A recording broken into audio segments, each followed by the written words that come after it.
So I'd like to welcome participants to the virtual planning board meeting of April 11th. So I'll now do a call to order. Ms. Creighton. Absent. Ms. Delicio. Present. Ms. Foley. Here. Mr. Gilbert. Here. Mr. Olney. I'm here. And Ms. Tenney. Here. Thank you all. It looks like we have a quorum tonight. I'd like to remember all board members, guests, to ask to be recognized by the chair if you wish to speak, and this meeting is being recorded. First item on the agenda is acknowledgement of several documents the board has received, and they're all listed on the agenda. Ron, this is Mary. Can I ask an administrative question on these? Yes, ma'am. I can list through, but there's half a dozen items that correspond. So something might be listed on the agenda as correspondence, but it's not in the folder, or we have items in the folder that aren't listed on the agenda. So like it says, the planning board got a letter of support from the open space and rec plan, but it's not in the folder. We've got two correspondence from residents, one from Lorraine Iavani about the open meeting citizens right to vote, and one from Sheila Hill, request for public press policy, and those weren't listed. So I'm just kind of. They were, yeah, well, on those two, they were sent to every planning board member, so I didn't see any repetitious to put it in our meeting packets since you all received it. So that's why I didn't cut them in there. The others, I don't know, Sharon or Sue on the open space, or the other items where they put in our folder. I would agree you don't have to put it in the folder, but I think it should be on the agenda as correspondence. Ron, I had Sharon said she had put the letter in there. I didn't have a copy of it with your signature. I have it without it. So I'm happy to put the one that's not signed in there. It was voted on previously, so. Okay, we'll get that done.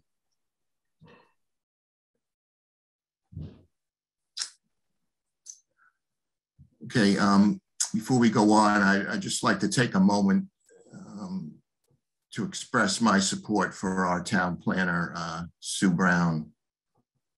Sue's been juggling the ball on many items recently, and sometimes I feel her work goes unappreciated. I know as a board, we certainly don't agree on everything, and the same is true with some things brought forward by our town planner. But disagreement does not have to breed disrespect, especially if you're just doing your job. I respect this support we get from Sue, and I expect it to continue. I certainly welcome the ideas to explore new options being brought forth by Sue, and she's just doing her job by doing so. As a board going forward, we need to support on supportive ideas and build consensus. I would welcome constructive ideas instead of destructive ones moving forward. In the end, it's the voters who decide on our recommendations.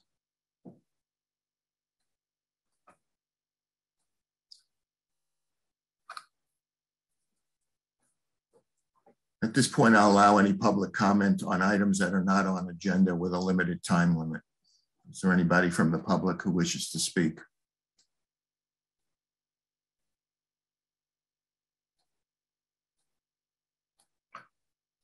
Okay, first item on the agenda is A&R 208. I have a comment before we get into the A&Rs. Our mission is to administer the zoning bylaws and all the subdivision regulations, which include A&Rs that come before us. We need to protect the town from appeals, but also be fair to applicants. I will ask all board members to do some homework and become familiar with the laws that we administer and share our knowledge with one another. To that end, I've asked Gary Gilbert, who has unique expertise from his time on the ZBA and past planning board, to pre-vet A&Rs as they come in. After each A&R presentation tonight, I will ask Gary to speak to the board on what he's determined from his review. To develop informed and experienced researched opinions about laws we are administrating, board members should become familiar with the laws we administer. To that end, I plan on asking the town if we could have an education center session on A&Rs with town council or an appropriate expert at a future meeting, most likely after a special town meeting in June. With that said, I will open A&R 208 Summer Street, and I assume, Mr. Glovsky, you are going to present or speak? Yes, that's a correct presumption. Okay. Good evening. I'm Mark Glovsky. I represent the Caris Summer Street Nominee Trust. I'm here tonight with Deborah Colbert, who I don't see on my screen, but she is the engineer from Hancock Associates who's been working with the family and with me on this presentation tonight. The property that is the subject of the A&R application is on the northerly side of Summer Street in zoning district C. It's a piece of property that contains 8.5 acres, and we're proposing dividing it into 2 lots. We can either show the, I can, if we share the screen, I could show the plan, or we can just talk about it because I think you all have the plan in your package, whatever you'd prefer. But yeah, Mark, did you want to be co-host or Deb or? Sure. Let's see if I can do that.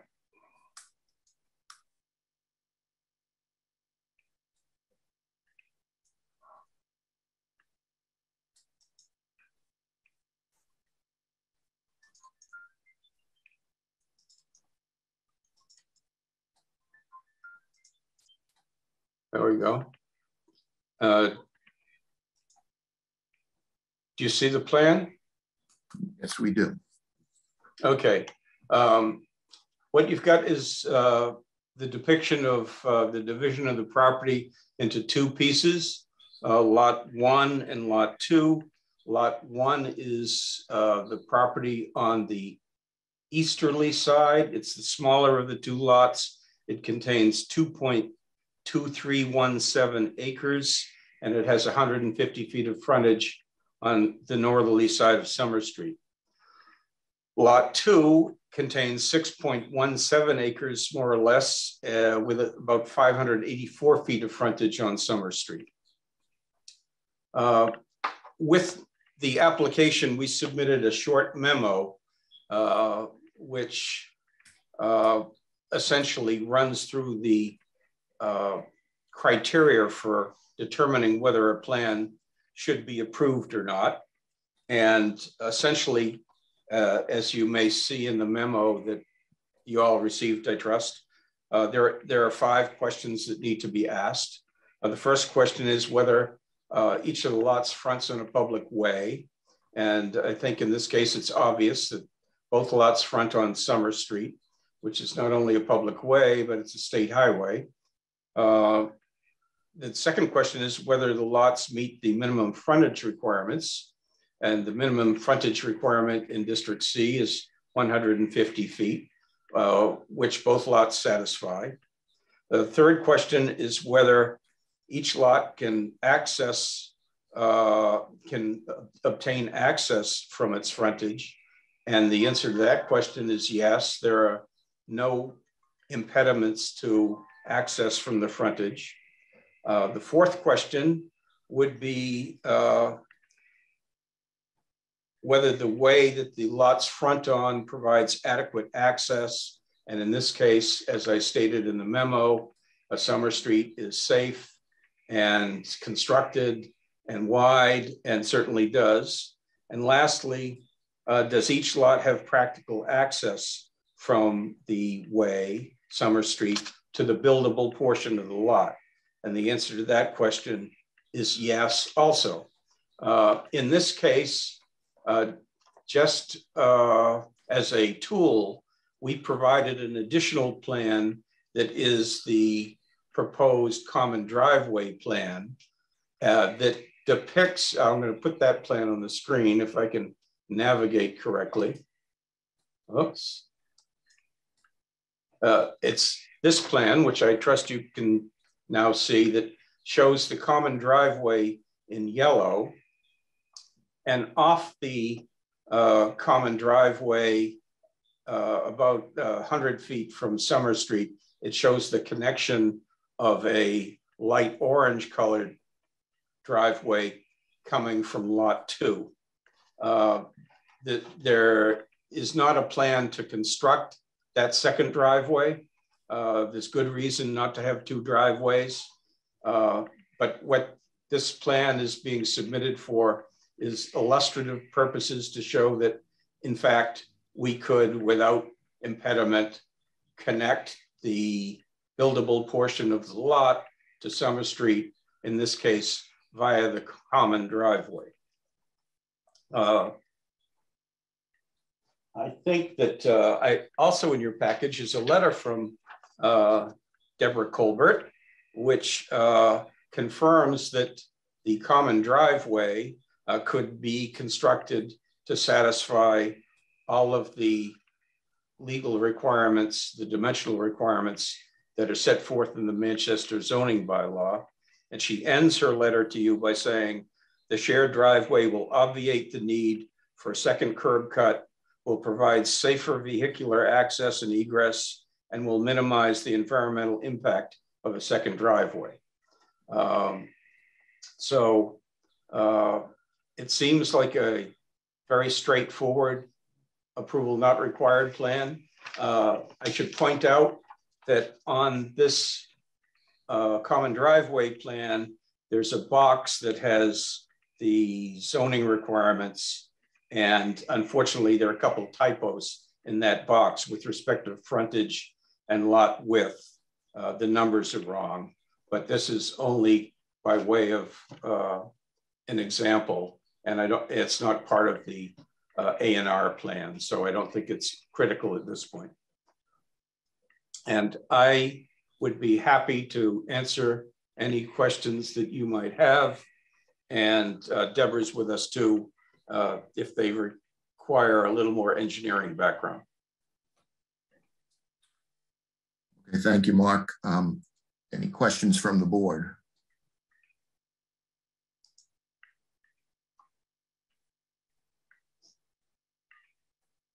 No questions from the board? Just one question, Ron. Yes, Mary. The common driveway is not currently in existence, correct? That's correct. Thank you. Any other questions from the board? Mr. Gilbert, any comments on your vetting? Yeah. I think it wouldn't be good for anybody to have 2 curb cuts side by side there. Initially, up until recently, we didn't receive some succinct answers from Attorney Bobrowski about A&Rs, but since his letter came through to us, he made it clear, as well as our bylaw section 5.1, which actually anticipates exactly this kind of situation where the frontage, which they have 159 feet, I think, or 150 on one. Yeah, has a impractical vehicular access, and therefore it explicitly says, therefore a common driveway can be used. I think the only issue that I would recommend to the board here is that either we endorse the A&R plan with a condition that the common driveway be filed with the registry at the same time. If you can apply conditions to A&Rs, which is still a little bit of a squishy point legally in my head, I think you can condition A&R plans. But I'd like to see a drawing that is recorded at the registry that shows I see a green color, just a single common driveway, not both, because the plan submitted is confusing. So it should be a singular common driveway. And I assume this is all owned by one property owner right now, or? Yes. Okay, then, right, then then that property owner would have to file, if I understand things correctly, this common driveway plan with the registry. Is that correct, Mr. Glovsky? Well, yes, but I disagree with you about the procedure. I think that, as you know, the A&R endorsement doesn't say anything about buildability. And that's critical here, because you're just saying, yes, you can divide the property. Subsequently, Paul Orlando is going to have to make a determination as to whether or not he can issue a building permit. At that point, he will need evidence of the fact that the common driveway will satisfy the requirements of the planning board. And in doing that, as you pointed out, section 5.1 point whatever, he's obliged to get an opinion from the planning board. So the way I see this happening is the approval not required plan can get stamped and it can get recorded, and the property could be conveyed, but it couldn't necessarily be built on until Paul Orlando makes that determination. So I think it's a relatively simple process, and I don't think we need to put the cart before the horse. I think that at this point, the plan that was an exhibit merely to show that a common driveway could be constructed satisfying the dimensional limitations imposed by the bylaw, that's just a tool. And ultimately, when building plans are ready to be submitted to Paul, he's going to then need to make a determination as to whether or not he issues the building permit. And I would suggest at that point, he would come back to you and get an opinion with respect to the common driveway. That makes a lot of sense, Mark. I went there today, and the curb cut is 17 feet wide, and all that's required is 16 feet. And the land is quite clearly could easily be modified to allow for the common driveway. I'd like to see them, and I think in the past, the planning board has asked to have them both filed simultaneously, but you're saying that's not needed. So I guess I would yield to your expertise. It certainly is a bigger hurdle and a separate hurdle to get the building permit. It's much more involved than getting the A&R endorsed. So those would be my comments for now. I think Sarah has something to say. Sarah, go ahead. Yeah, I agree with Gary that I think this deserves our endorsement. I think previously we had talked about the issue of wetlands along the frontage, but I think the A&R handbook is quite clear. And I'm going to read from it. I know Mr. Glovsky gave us some case law, but in the A&R handbook, they say the appeals in a Corcoran versus Planning Board of Sudbury, the appeals court ruled that the planning board could consider the presence of wetlands, etc. The Mass Supreme Court granted further appellate review and reversed the decision of the appeals court, which means that we cannot consider the existence of wetlands. I think if it's a body of water, that's a different matter. It doesn't appear that that's the case. So I would concur that this is an A&R endorsement ready to go. Thank you. Christina, Mr. Licio. So I just want to confirm, this is not the first time that this has been in front of us, correct? Are you asking me? I'm asking the applicant. Or you can answer. I don't know. Deborah? We've come before you, yes, for this property to subdivide for 3 lots. And your recommendation was to come back and only prove that we could actually get a driveway in without going through the wetlands. And so that's what we did. Okay, I just wanted that to be part of the history. I think we've set this back. So as part of this history in our minutes, I want to make sure that we record that and that history. That's it. Sadly, I wasn't part of the first plan. I don't think the first plan was an A&R application. I think it was simply advisory. Oh. So it was actually denied a few years ago. I wasn't part of that years ago. I'm just recently been working with this client, so. Okay, so we didn't look up the history as a board? As part of the review process? Ron, the history of their upcoming before the town isn't relevant at all to us endorsing this plan. I think at this point, I'd like to make a motion that we endorse the A&R plan. I don't know the number that would be assigned to it. Could you help me make that motion, Ron? Yeah, Sharon, do you have the number for this? And Ron, I would like to know that I was just interrupted and overspoken. So as a point of order, I think that was inappropriate. okay, listen, I'm going to enforce that you go through, ask the chair to be recognized going forward.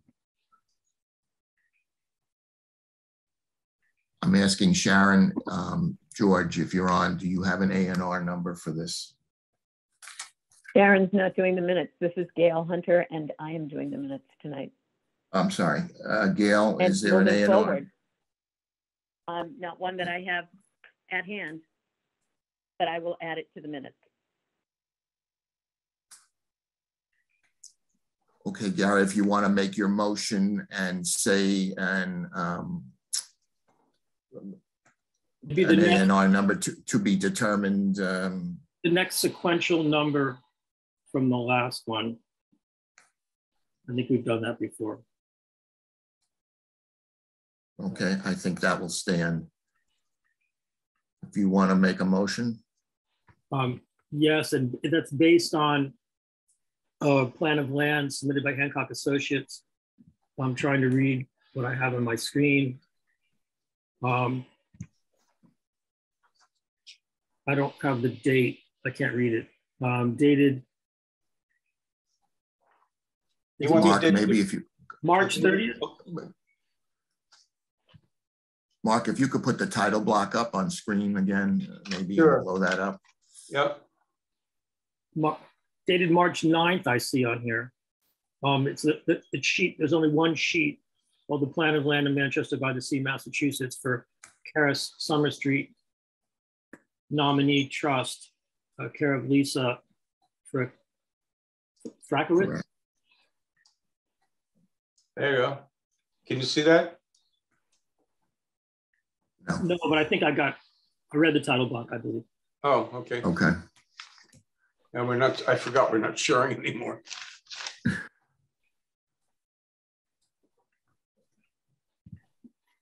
So Sarah, do you have a question or is your hand Yes, up? I was going to second it. We need the scale, which is 1 inch equals 40 feet.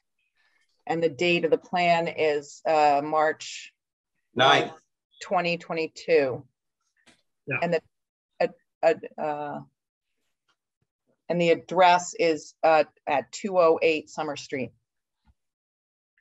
So I second the motion. Okay, so a motion's been made and seconded. Is there any further discussion? Mary Foley. Thank you. And perhaps Mark Globsky could answer. I've been reading that for common driveways, the common driveway needs to be in existence before an A&R approval. Could you speak to that? I don't think that's the case. As I said a moment ago, I think that the building inspector will need to confirm that adequate access is available by a common driveway that satisfies the planning board bylaw before the building permit issues. And he's obliged to get an opinion from the planning board before he does that. Thank you. Ron, could I make a piggyback question? Thank you. Is there any further? Ron? Yes, Gary, go ahead. Since Mary asked it, it sets the stage for the piggyback question. But the planning board does have to make a determination, Mark, that there is feasible or practical access. If it's obvious, it would not be in any way approved by the building inspector. We could then not endorse the A&R, correct? Yes.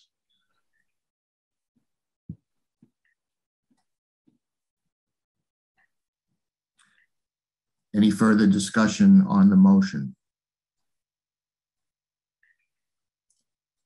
My hand is up, Ron. Yes, I was asking for board. Yes, go ahead. Oh, sorry. Deb Colbert here from Hancock Associates.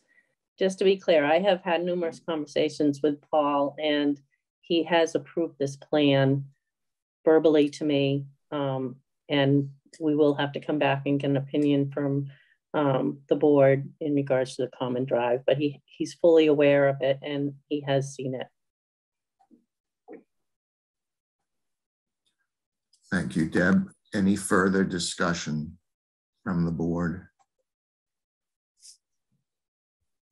Having seen none, I'll take a roll call vote on the motion. Ms. Creighton? Yes. Ms. Delicio? Yes. Ms. Foley?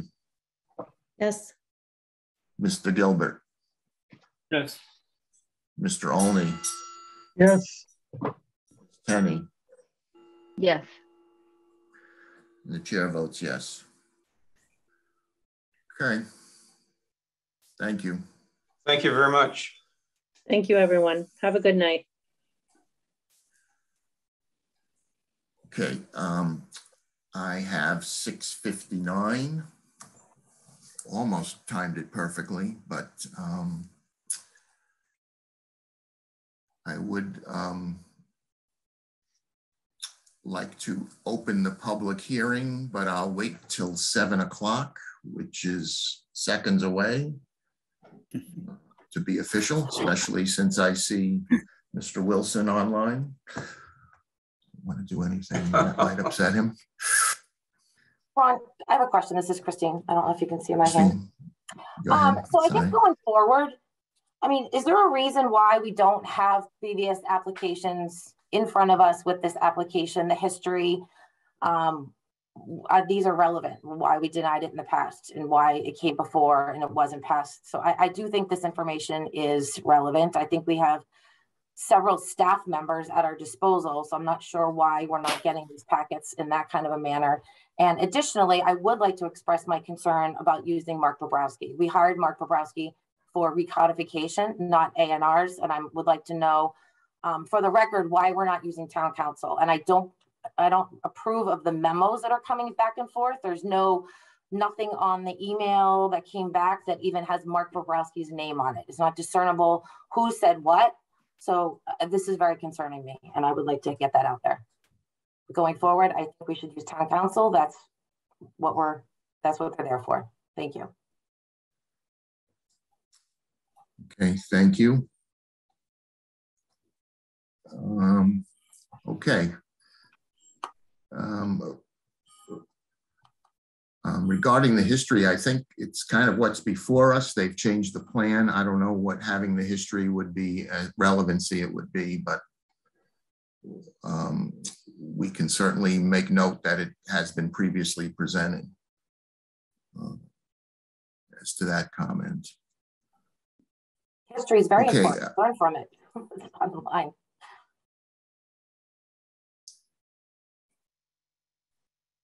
Okay, at this time, I'd like to open the continued public hearing on the special permit application for a site plan approval for Cornerstone Church. Public hearing notice has been duly noticed and advertised in the Cricket as follows. In accordance with Mass General Laws, Chapter 48, Section 11, the Manchester by the Sea Planning Board will hold a public hearing on September 27, 2021 at 7 p.m. virtually via Zoom to consider the application of Cornerstone Church for a site plan approval with special permit under section 7.5 and 6.9 of the zoning bylaw, as greater than 10 parking stalls are proposed at 189, 191, and 193 School Street, Assessors Map 38, lots 25, 15, and zoning district A. Since last meeting, a draft decision was posted by Laura Tenney and board members were asked to comment. After my initial comments to Laura were incorporated, is my understanding that Gary Gilbert made some additional comments to simplify the site walk description, and Sue Brown made some minor edits. Both, Laura, correct me if I'm wrong, were incorporated into the documents. That's correct, Ron. If there are no further comments, I would ask to close the public hearing and vote the decision. So at first, I would like to open the public hearing. the continued public hearing. So can I get a motion to open the continued public hearing? The continued public hearing was from, when was that? From March 14th. Moved. Seconded? Seconded. Ms. Creighton? Yes. Ms. Delicio?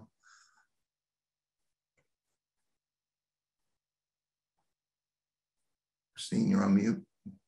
Yes. Ms. Foley? Yes. Mr. Gilbert? Yes. Mr. Olney? Yes. Ms. Tenney? Yes. Chair votes yes. So the public meeting is now open. And I will take any comments on the draft decision or any comments from the applicant. Otherwise, I would close the public hearing and vote the decision. Ms. Mary Foley. Thank you. Thanks, Laura, for doing this. This is a really good job. My only comments are administrative. One, I believe, I call her Christine, but I think Christine goes by Christina legally. So I think that needs to be her signature. And I don't see a place for a date. I mean, we have specifics in here, 20 days from the date of filing, things like that. There's just April 2022. I was just hoping there'd be a more specific date. A date on the decision or a date on? I guess whatever is common practice on these approvals. What is it? Is it a date when it's signed? Is it a date when this hearing is closed?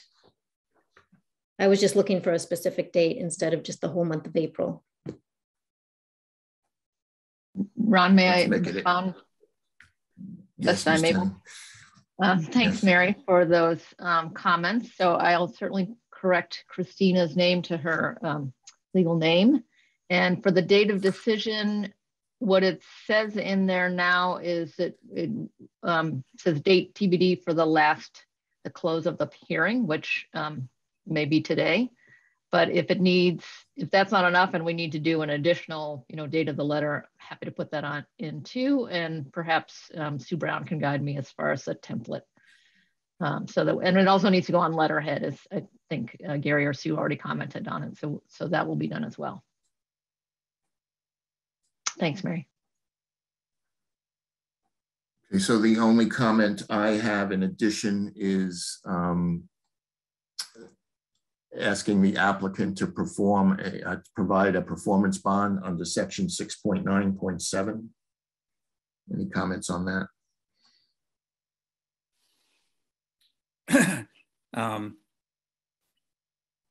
You'll have to help me understand what the amount of the bond and the form of the bond. Well, the bond would be for the construction to make sure that the town has money if you abandon the construction, that we have money to complete or finish up. Well, Mr. Chair, this is the first opportunity we've had to talk about this. I'm sure you wouldn't want a bond sufficient to cover the construction of a church on private property. Are you concerned about a bond to complete work crossing any public property? Is that the purpose of the bond? Yes. Okay, thank you. We'll look into that, and we're happy to provide a bond sufficient to finish any work within the public way in the event circumstances happen as you described. Thank you. Ms. Creighton. I do think that modest bonding is appropriate. I think the other piece of this, which is not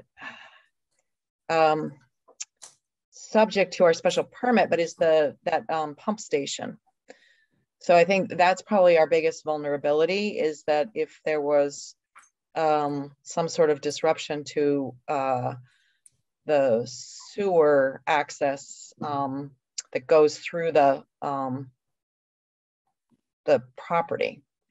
So that would be my biggest concern about what our sort of the town's liability is here, because that would be I think that the work within the public way is quite small. Yeah. It's the sidewalk on School Street and perhaps a curb cut at Mill Street, but presumably, you know, we're going to get a lot of betterment along there. I'm not proposing a solution. I generally do think that having some bond is a good practice.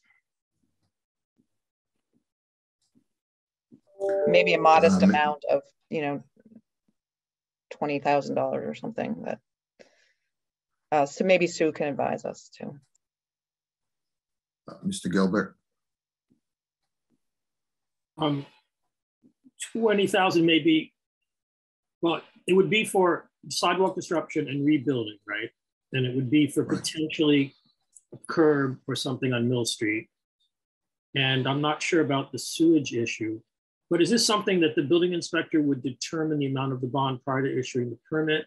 And we can just, we need to add do we need to add language to our decision requesting a bond for anything that touches the public realm, public rights of way? And I don't really know the process to determine the amount of the bond, but it definitely could be some thousands of dollars for sure. Sue, I'm sorry, Mary Foley. Thanks, Ron. I would suggest, since it 6.9.7 does say it's per the planning board, that we have some formula that we're using. What has happened in the past? Is there a form, a spreadsheet that we can give an accurate amount rather than just kind of guessing at items? I don't know if that exists. I know one time we had to try to calculate the construction cost ourselves, but the DPW knows the dollar amounts, but does the building inspector normally speak with him and come up with a bond amount? I don't really know.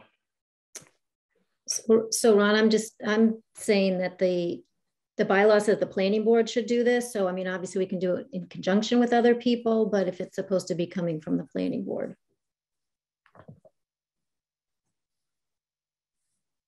I hear you. Mr. Drake. Yes, if I may just suggest that before we commence the sewer work, that we submit a cost estimate of the cost of the sewer work within the public way and bond for that amount. The majority of the work on that sewer is private, on private property, and there is a recorded sewer easement agreement that affects the church property plus the three abutters, the three residential abutters at number 2, number 4, and number 6 Mill Street. And that recorded sewer agreement does say that the 4 property owners collectively are responsible for the repair, maintenance, and replacement of the whole system. But notwithstanding that, our plan does propose putting a manhole within the public way. And therefore we're going to need a permit to open the street. And I'm just suggesting that we would have better information leading up to applying for that permit to open the street. And perhaps at that time we could post an appropriate bond. Okay, maybe we could leave it open-ended and be subject to an estimate from your contractor. Yes. And then our decision could state that you would provide a surety bond for that aspect of the construction. Yes. Okay. I'm thinking we can somehow get that language in, Maura, into our decision. Yes, do we want to state that language here, Ron, or do you want me to? Yes, let's come up with some language. The applicant will provide a security bond equal to a sum of work in the public way as to be determined at the time of construction, something like that, to that effect. Does someone have better language? To be determined in advance of the time of construction. How about permitting? Or permitting. Permitting works. Is that Christina? Permitting would be a better, yeah, that would be better.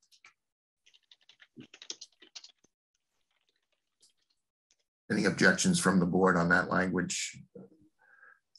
Or any other comments?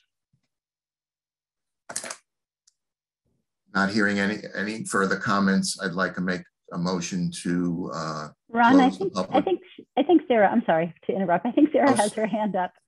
Has had it up a while.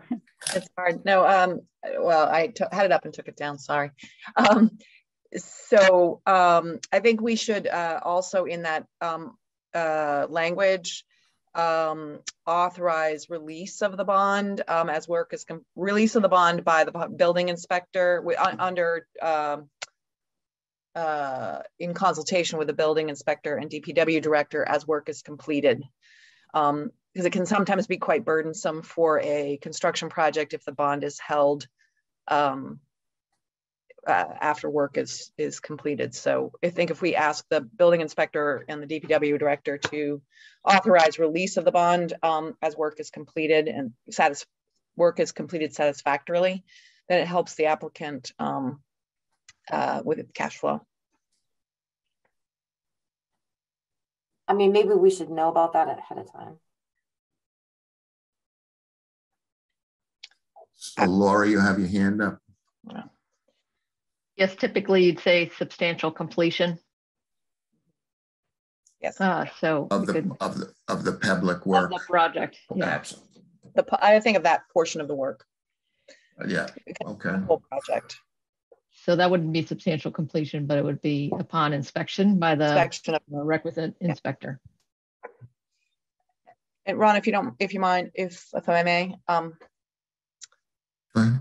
just to Christine's question, when I was on the planning board in Newbury, we had large performance bonds that were released by DPW director, building inspectors. We had a planning board consultant that inspected the work for us. It was an engineer. And so in this case, we don't have an engineer. This is not a huge amount of work in this area. So I think we can rely on the building inspector and the DPW director to inform us, but to be able to determine whether the bond should be released.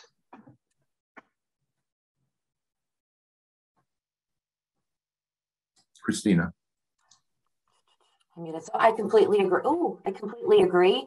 I guess it's just our responsibility. So I just want to be kept in the loop. So maybe if he tells us and we actually release it at the next meeting, I don't think that's too burdensome. It is the board's responsibility. And I completely agree with you on that point of the building inspector releasing it. We need to close the loop.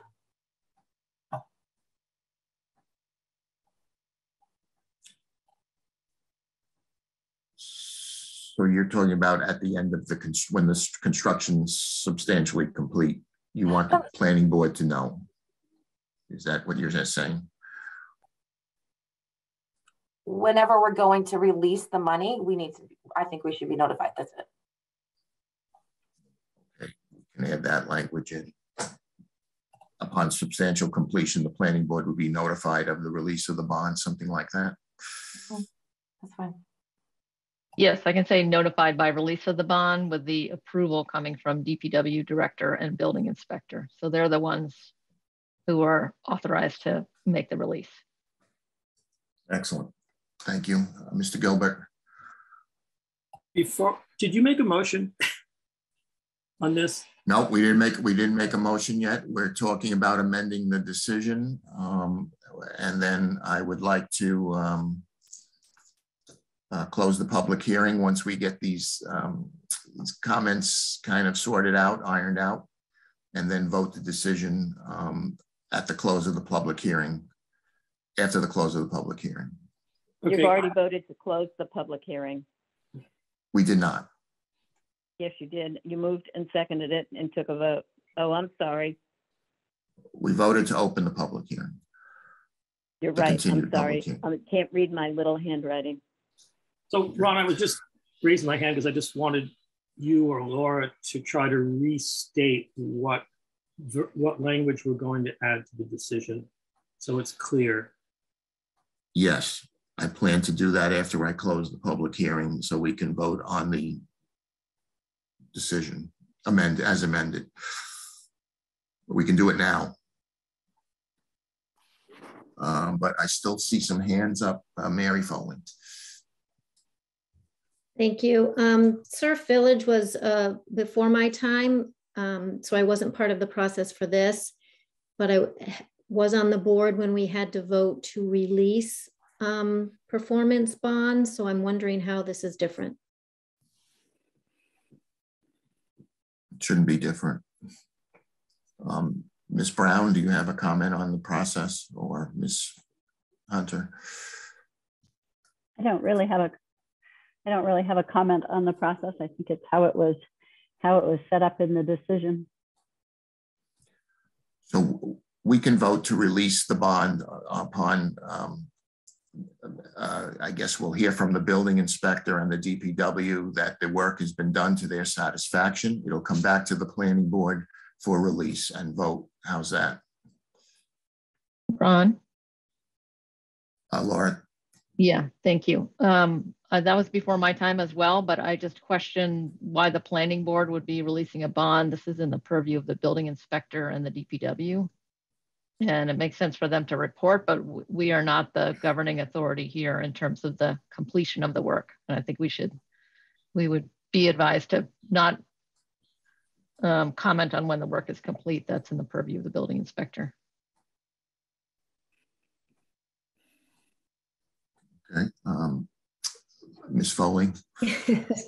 Sorry for the back and forth. I just wanted to clarify what I was saying to Laura, that at least I'm going by our bylaws. So it puts the planning board in that position. I think we are consulted by the building inspector and DPW and all of that, but it puts us as the body to release the bond. Just going by the bylaw. I don't see it as a heavy lift for the board. If the board, if it's back to the board, I don't think it would be a heavy lift for us to release the bond. So I don't have an issue with it being written into the decision. But I'll hear from more members. Ms. Delicio. My video is breaking up. That's exactly what I was just going to say. It's in the bylaws that it's under our purview. So I agree. It's not our responsibility to inspect and say that it's done, but I think it is our responsibility to say that it is released. That's just, I think we need to move forward. Ms. Creighton. Yeah, I was going to suggest the language, the applicant will provide a surety bond equal to the sum of the work in the public way at the time of permitting. Upon substantial completion, the planning board will authorize release of the bond upon advice of the building inspector and DPW director. Perfect. I think you nailed it. Any further discussion from the board on this? Okay, I will take a motion to close the public hearing. So moved. Is it seconded? Seconded. Ms. Creighton? Yes. Ms. Delicio? Yes. Ms. Foley? Yes. Mr. Gilbert? Yes. Mr. Olney? Yes. And Ms. Tenney? Yes. The chair votes yes. Okay, so the public meeting portion is closed, and I would like, since we're not meeting again for a month, I'd like to vote the decision as amended with the language as read by Sarah Creighton. So moved, with our thanks to Laura and others for their great work. I'll second. Okay, motion's been made and seconded to approve the decision as amended. Ms. Creighton, any further discussion? I'm sorry. Ms. Creighton? Yes. Ms. Delicio? Yes. Ms. Foley? Yes. Mr. Gilbert? Yeah. Mr. Olney? Yes. Ms. Tenney? Yes. Chair votes yes. It's unanimous 7-0. Thank you. Good luck on your church, Alden. Thank you, Mr. Chair. May I just thank you and all the members of the planning board. The church and the members of the building team and I are very, very pleased with the outcome of this site plan review process. So we just want to thank you all for your very thoughtful and conscientious work. So I wish you all the best. Have a great summer. Thanks for your help. Good luck. Thank you. Thank you. Okay, the next item on the agenda is A&R for 1 Spyrock Hill. And I don't know who will be presenting. I have Kinder. Yeah, my name's Tim McDonald. I'll be presenting along with our lawyer, Mark Glovsky, who's been advising us along the way, and he'll be able to answer questions afterwards. I'll share my screen if that's okay. Yep.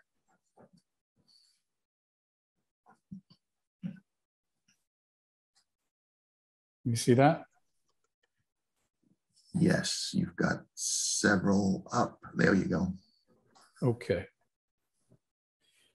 What's before you is the survey to divide 1 lot at Spyrock Hill into 2. What's unique about 1 Spyrock Hill is that it is actually fronting on 2 streets. It's the only property on Spyrock Hill that does so. And as such, it has on C Street frontage of just about 270 feet. And the division into 2 lots would allow for this first lot, lot 8A, at 0.6 acres or 26,124 square feet, along with that frontage, as well as the lot 8B, which is the existing home with 154 roughly feet of frontage on Spyrock Hill to be approved. Now, of course, as Mark mentioned in the last A&R application, there are other requirements having to do with the whether the access to that frontage is viable. And we similarly did a civil engineering drawing that provides a design for a preliminary design for a driveway along that fronts C Street. And even though we didn't have to, I just wanted to be sure. So we met with Charles Dam, the Director of Public Works, as well as Sue Brown, the town planner, and Paul Orlando, showed them the survey drawing as well as the civil engineering drawing. And they said they saw no issues with respect to approval for the project. The next day, we actually met in person at the site with Charles and his assistant, who reviewed not just the drawing, but he wanted to see the site itself and make sure he fully understood the design. And afterwards, again, he saw no issues with the project being approved. Of course, this is just the beginning. There's stormwater management, runoff calculations, and lots of other things to design for the building permit. But with respect to the A&R application, they saw no issues. One of the reasons why he came out was to just come to terms with all of the questions of how this driveway would meet with C Street. And it's 50 feet from the corner of C Street to the current driveway as designed. Now, I know that there are no minimum or maximum widths or limits to entrances or distances yet in the bylaws, but I understand, if I'm correct, that you're proposing some of these, some of this data, including 20-foot distance from a corner to a driveway. We've obviously with 50 feet, that should be no problem, as well as all the other issues around site and so forth. And then just to give a much clearer understanding, because this is a fairly unique site, of just exactly what does this driveway look like? What is the slope? It's 127 feet of travel distance going from C Street to the kind of level section of the driveway. But it's only a 12-foot rise, which allows for a 9% slope driveway. And I just thought it might be important to visually understand why that is, because really where the driveway flattens out is about right here.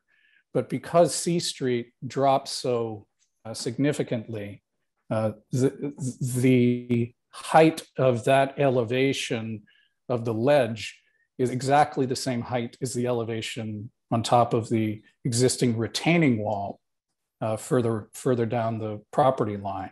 And so because of that, the height, the 12 feet of lift for the driveway is not that significant. And it's just very difficult to read that in a survey drawing. So I just thought I might demonstrate it here. Thought it might also be helpful to see that all the utilities are very close by. And we would expect to bring those utilities under the new driveway up to the garage basement area of the proposed house. This section tells you how we would do that. And it also tells you that this driveway proposal is mostly fill. There's no intention to blast any of the ledge. We don't think there's any need to. We will be continuing this retaining wall that's existing all the way along the property line and filling that area, which will allow us to run our sewer, water, electric, gas, and so forth. We even did a cut and fill calculation to demonstrate that 99% of this driveway is really about fill.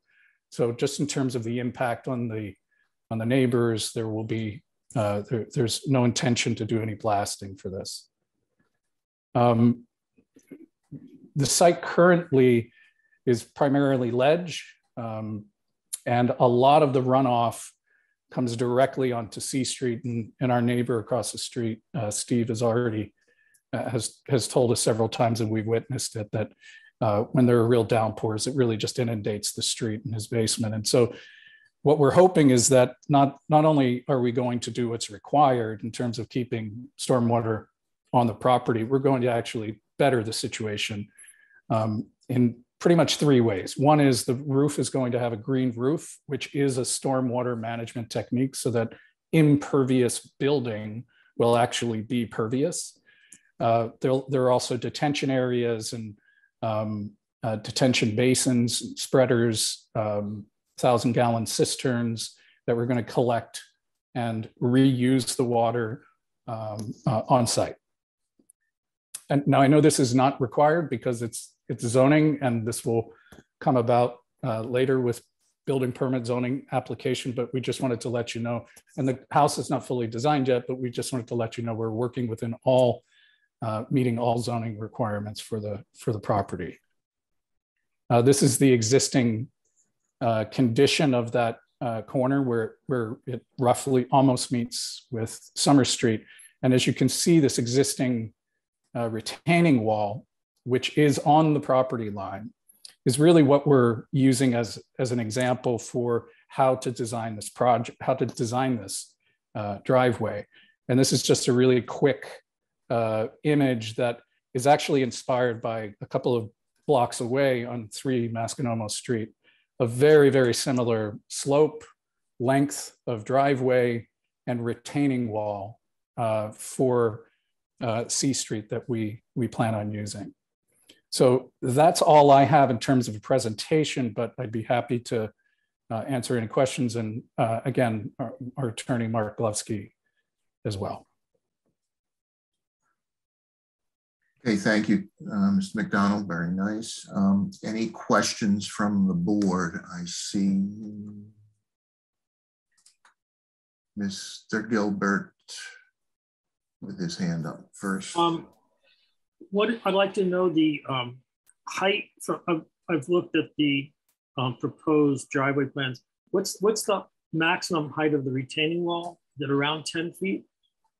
Roughly, yeah. It really varies based on the ledge condition. I think that 3-dimensional drawing gave a best sense, but yeah, roughly 10 feet.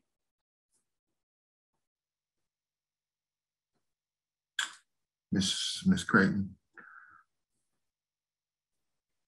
The proposed driveway that you show is entirely in the front setback. Am I correct?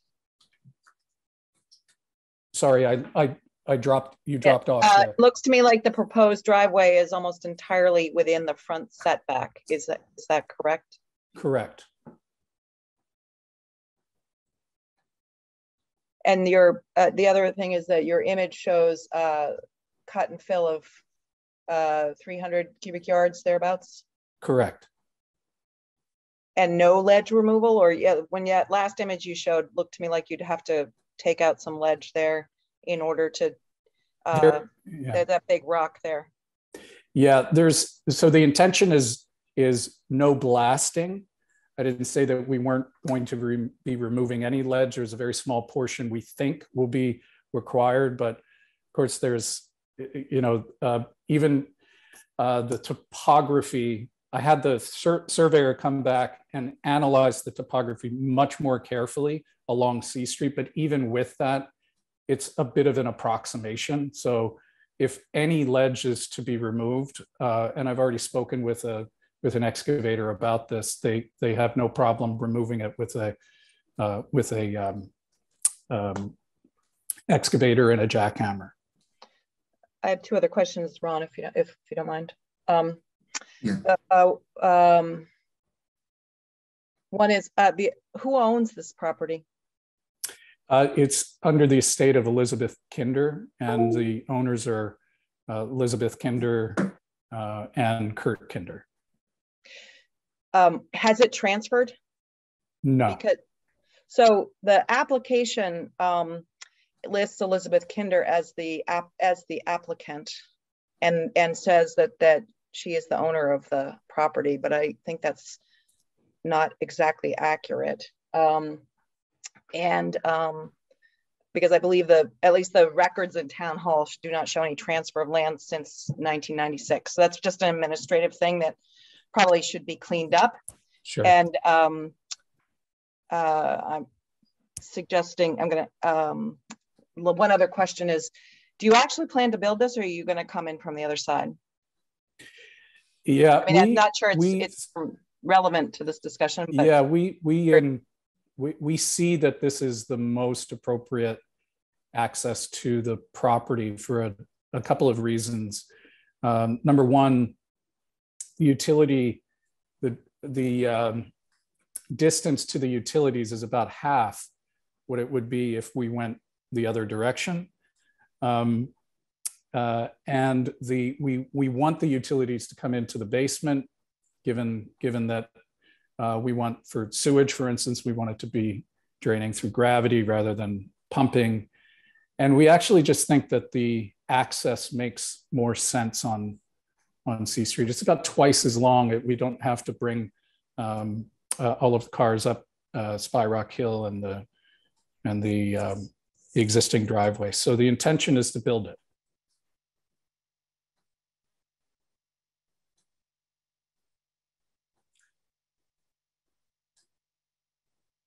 Ms. Foley.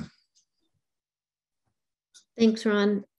Could you address a little more? I believe you said the slope of the driveway is 9%. I'm trying to understand the feasibility of that curb cut in that place and the safety of that. I think what we need to look at is also is the access safe. That's a very bad corner. Obviously, because of the topography, you can't go further down C Street, which would make more sense safety-wise. So if you can, again, go over that slope, because looking at the topography online, I see elevations of 29 and then quickly 39 and then up. So I'm trying to figure out the 9% slope and the safety part. Sure. I mean, I think the best, I'll just address the slope issue. The best way to understand the slope of the driveway compared to the slope of the land is to look at the civil drawing. And so it tells you every 2 feet going up the driveway, what distance you go within that 2 feet. And then you add that whole distance up and divide that height change by that distance, and that gets you the slope. And also the it's important to look at that over top of the existing topography in the survey. So that's just numbers. It was drawn as the civil engineer saw fit. And as far as the safety is concerned, that's precisely why I wanted to talk with DPW in order to understand what defines safety. How would this not be safe? And he came out and he said there are no requirements about the distance from the driveway to a street, but his understanding was that that this was fine based on what he saw. Because the other thing about the connection to Summer is that C really opens up wide. And so there's actually a lot more visibility at that corner than, frankly, as Spyrock Hill meets Summer Street. Where Spyrock Hill meets Summer Street is one of the most dangerous intersections I've experienced, because you can't see people coming over the hill. Whereas Summer Street, it's significantly wider as it enters. I mean, C Street's significantly wider as it enters Summer. And so, Charles didn't see there would be any issue around safety.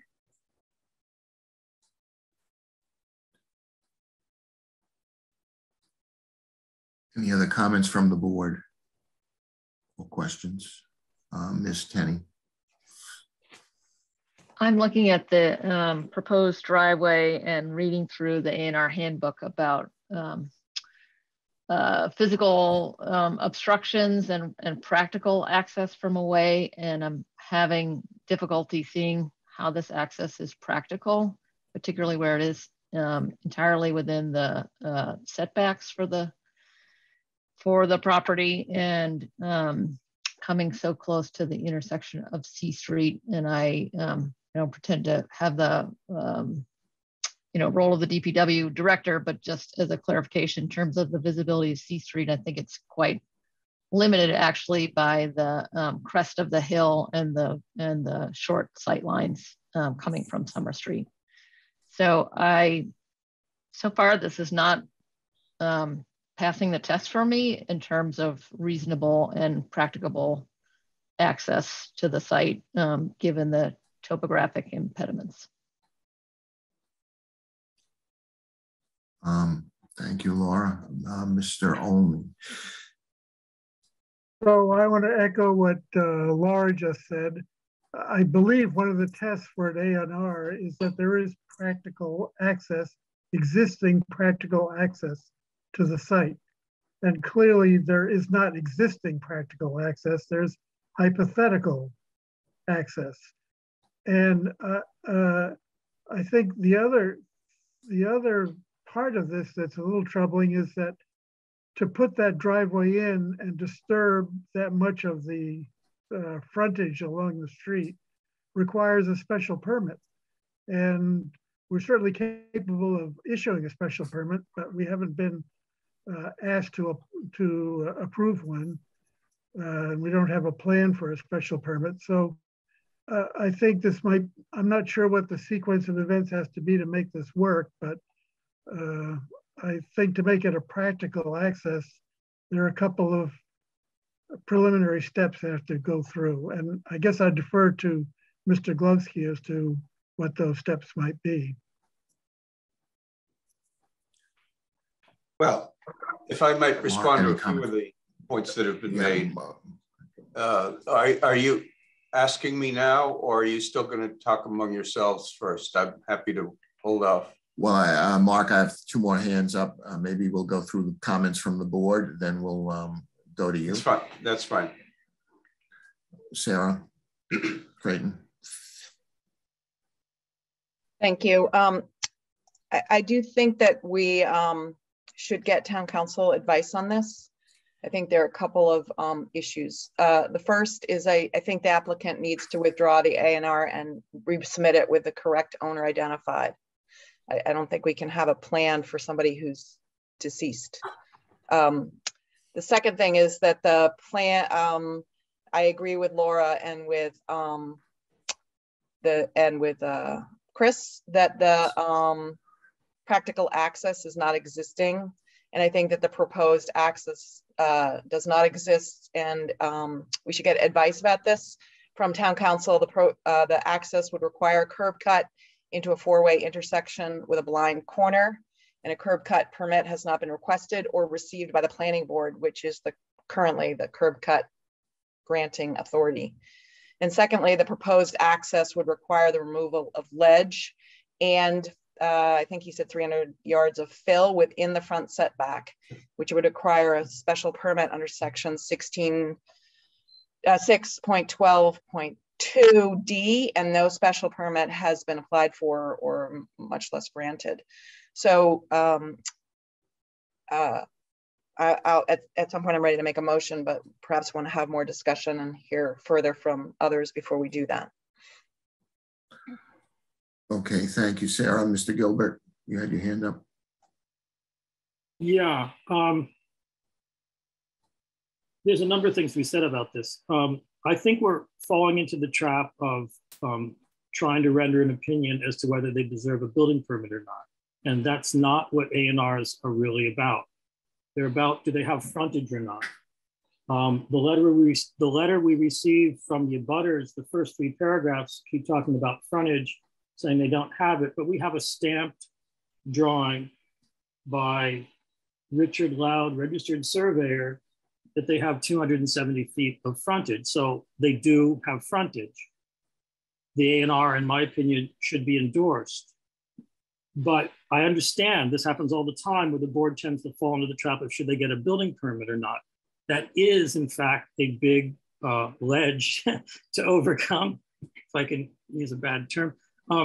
It's a hill to climb, let's say. There are a lot of issues before they get the building permit. Our job here is not to design the building, and much of Tim's presentation was about the building design, and that's all fine and good, but that's between him, the building inspector, and the DPW in the end. It's not our job here to decide whether there's safe access. That intersection is scary a little bit because C Street's so wide. A lot of the streets we have downtown, what we've done to them is narrowed down the roadway to make it safer for pedestrians. It's a little bit crazy looking there because the roadway is so wide. It's not the fault of the property owner, and I don't believe it would be a reason to deny him a curb cut, but it certainly would not be a reason to not endorse the A&R plan. If in the end he doesn't get a curb cut, he can't build his house. If he doesn't get a building permit, he can't build his house. The slope is not an issue because we have no language about slopes for individual driveways in our town. And this slope certainly seems within the realm of normalcy. We don't have any regulations. Some towns say driveways can't be greater than a 15% slope or such. We don't have that regulation for single driveways for single houses. The letter from the abutters addresses Poulos and the planning board of Braintree, which is a famous case. But I think it's worthwhile to point out that the fact that they denied that A&R did not mean that they were permanently forbidding it. They were just denying it at that point in time, because that person had a guardrail, had to negotiate with the state to remove it, had up to 30 feet of fill to add. It was a different situation. They even say in the decision, the planning board is authorized to withhold the A&R endorsement, but neither the slope nor the guardrail constitutes an insurmountable impediment, meaning that it was surmountable. If the person just fixed the topography and changed things, which is true for many of the case laws in the A&R handbook, if the person, changed the facts on the ground and resubmitted, many of them would have gotten their A&Rs.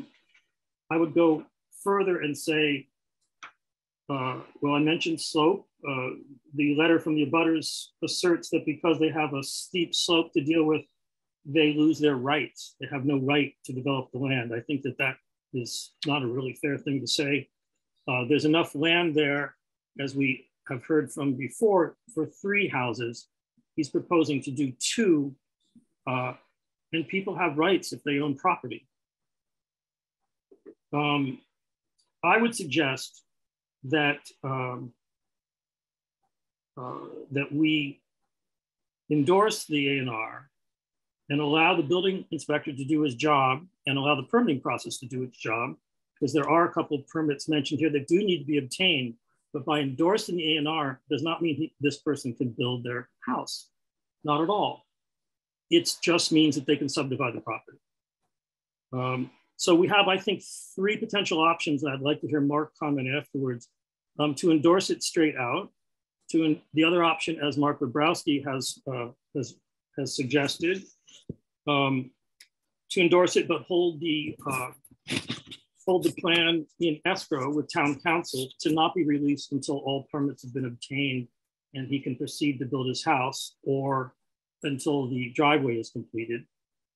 And another option would be, just that it's endorsed with the condition written on the plan that the driveway needs to be constructed in its entirety before it could be recorded.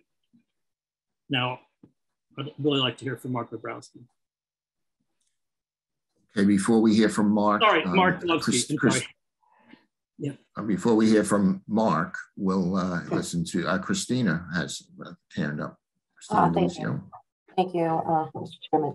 So, well, Attorney Glovsky, I understand that you have lots of experience, and your job is to advocate for your client, and our job as a board is to do our due diligence. And I do have a problem with this board deferring to the applicant's attorney. We should be relying on our own town council. At this point, I think we should postpone any kind of decision and get town councils. We have an access issue, practicality issue, and the setback issue. So on those 2 things alone, I think we have some serious questions whether we should go forward with this. So Mark Bobrowski is not our attorney. He is for recodification. He's not our attorney for this. We did not hire him to look at A&Rs. We have town council for that reason, and we need to lean on those people at KP Law, not Attorney Glovsky. So I think that we should ask town council for their opinion and regroup. Thank you. Thank you, Christina. With no other board questions hands up, Mr. Glovsky, did you want to comment on any of the board's concerns? I hope you're not deferring to me. You shouldn't defer to me. I am here working with the applicant.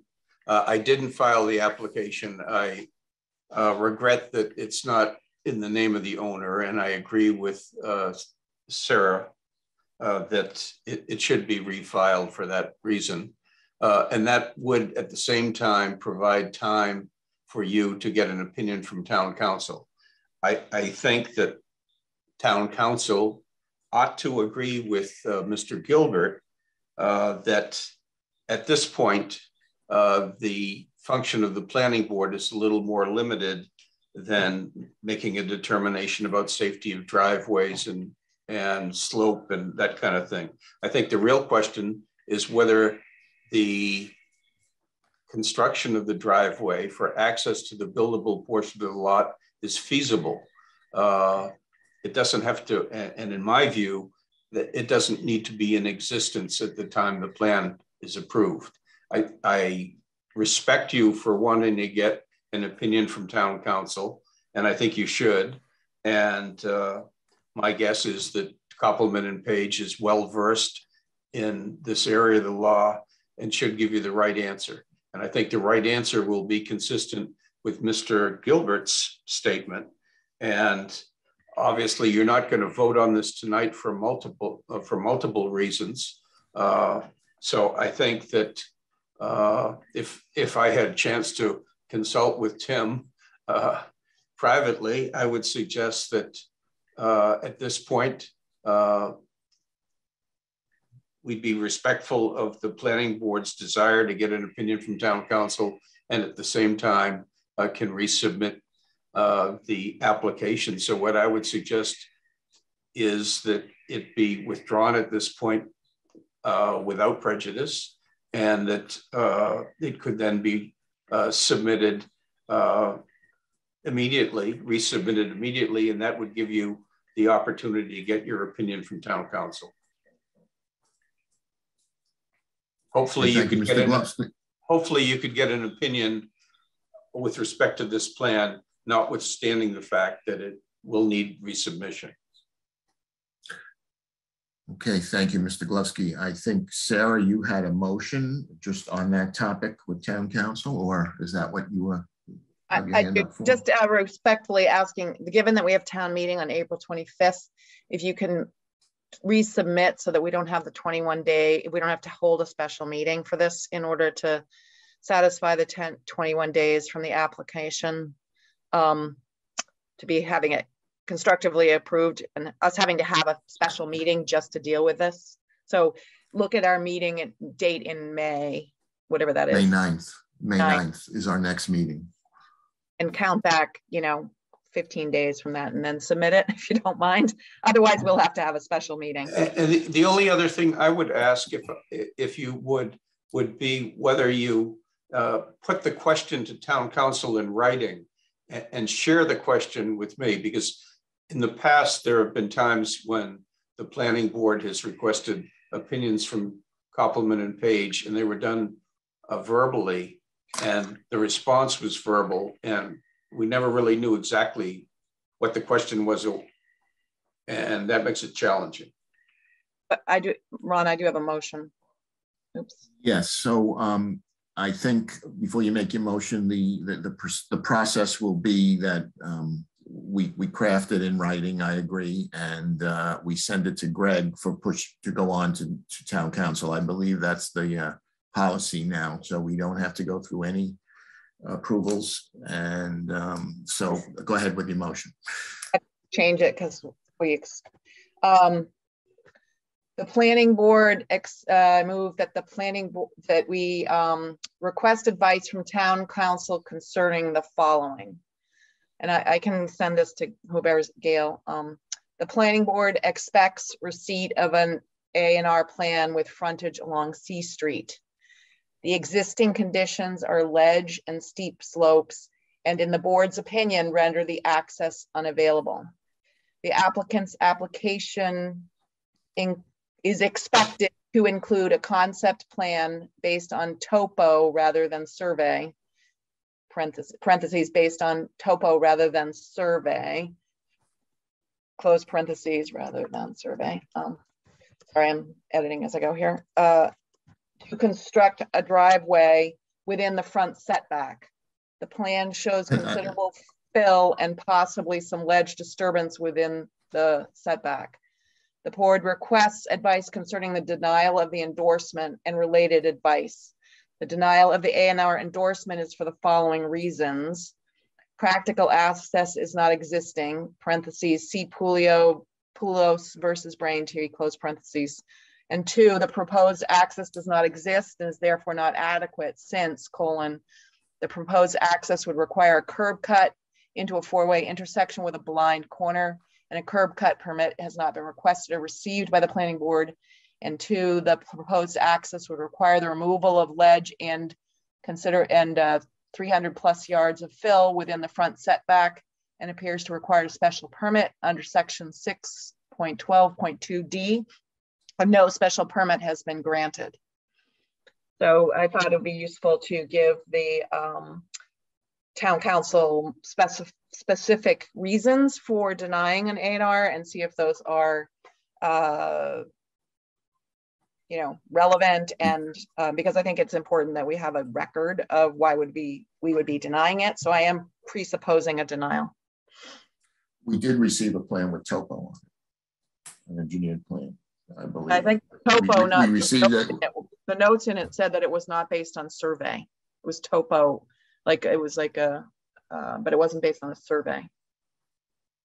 I thought the engineered plan had topo. Okay, I might be mistaken. It had topo lines, not engineered, not surveyed. No, it's surveyed with topo lines. Oh, I thought there was a note. Okay, I'll take that out. Thank you.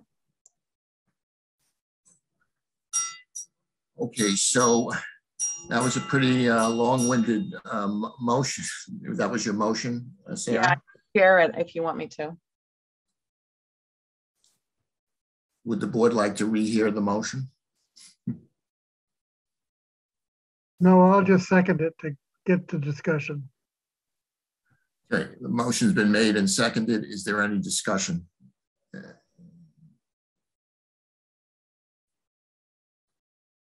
I would like to read all the verbiage she generated and maybe have a chance to comment on it before it's sent to town council, if that's possible.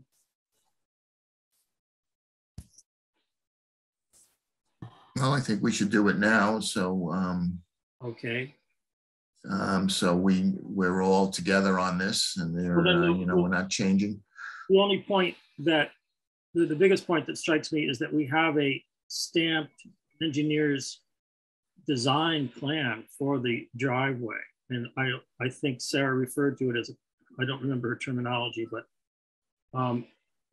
when an engineer stamps a drawing, a plan, he stands behind the buildability of it. I think it can be referred to differently. The plan is identified as a concept plan in the legend. That's why I use the word concept plan. Excuse me, Ron. Yes. Today we received a stamped drawing that is very slightly different than what we had gotten 4 days ago from the engineer. I don't. Maybe Sarah has not seen that. Well, that came in late today. I did post it in our meeting packets, but I didn't expect the board to read it. It was at 3 o'clock today when I put it on, but these kind of last minute things, it's not really fair to the board to react. So, okay. So we have a motion. Ron, may I? May we still discuss? Ask for comments. You go ahead, Laura. Thank you. Sarah, I heard most of what you said, and I'm wondering if you use the language that says that access, that we're asking for advice on access when there exists a distinct physical impediment which would bar practical access. I think you used a sort of general term that was unavailable, but I'd like the council to tell us, actually, I'm looking at the A&R page 26, if there's a distinct physical impediment which would bar practical access. And elsewhere in the A&R document, they talk about topography as being one of those examples. Thank you. Okay, so the board has a motion on the table and it's been seconded. So I will entertain board discussion on the motion. I'm in favor. Well, I have Laura and Mary with their hands up or for discussion. Well, Laura doesn't. Mary, you're on.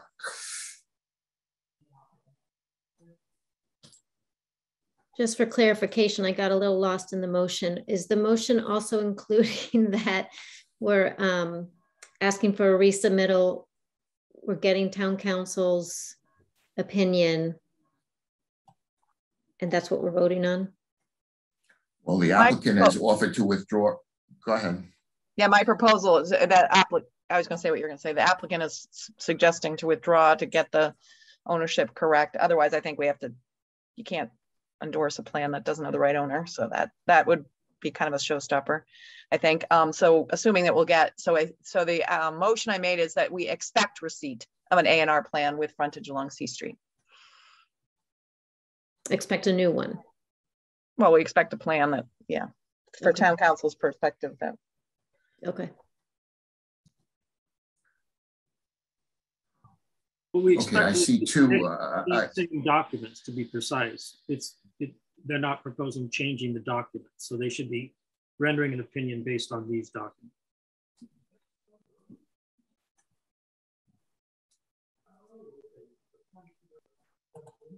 So any further discussion for the board on the motion from Ms. Creighton? So I'll take a roll call vote on the motion to have town council opine on the A&R as described by Ms. Creighton. Excuse me, Ms. Ron. Creighton. Yes. Sorry. Mr. Glovsky's got his hand raised. Maybe there's a relevant comment here before we vote.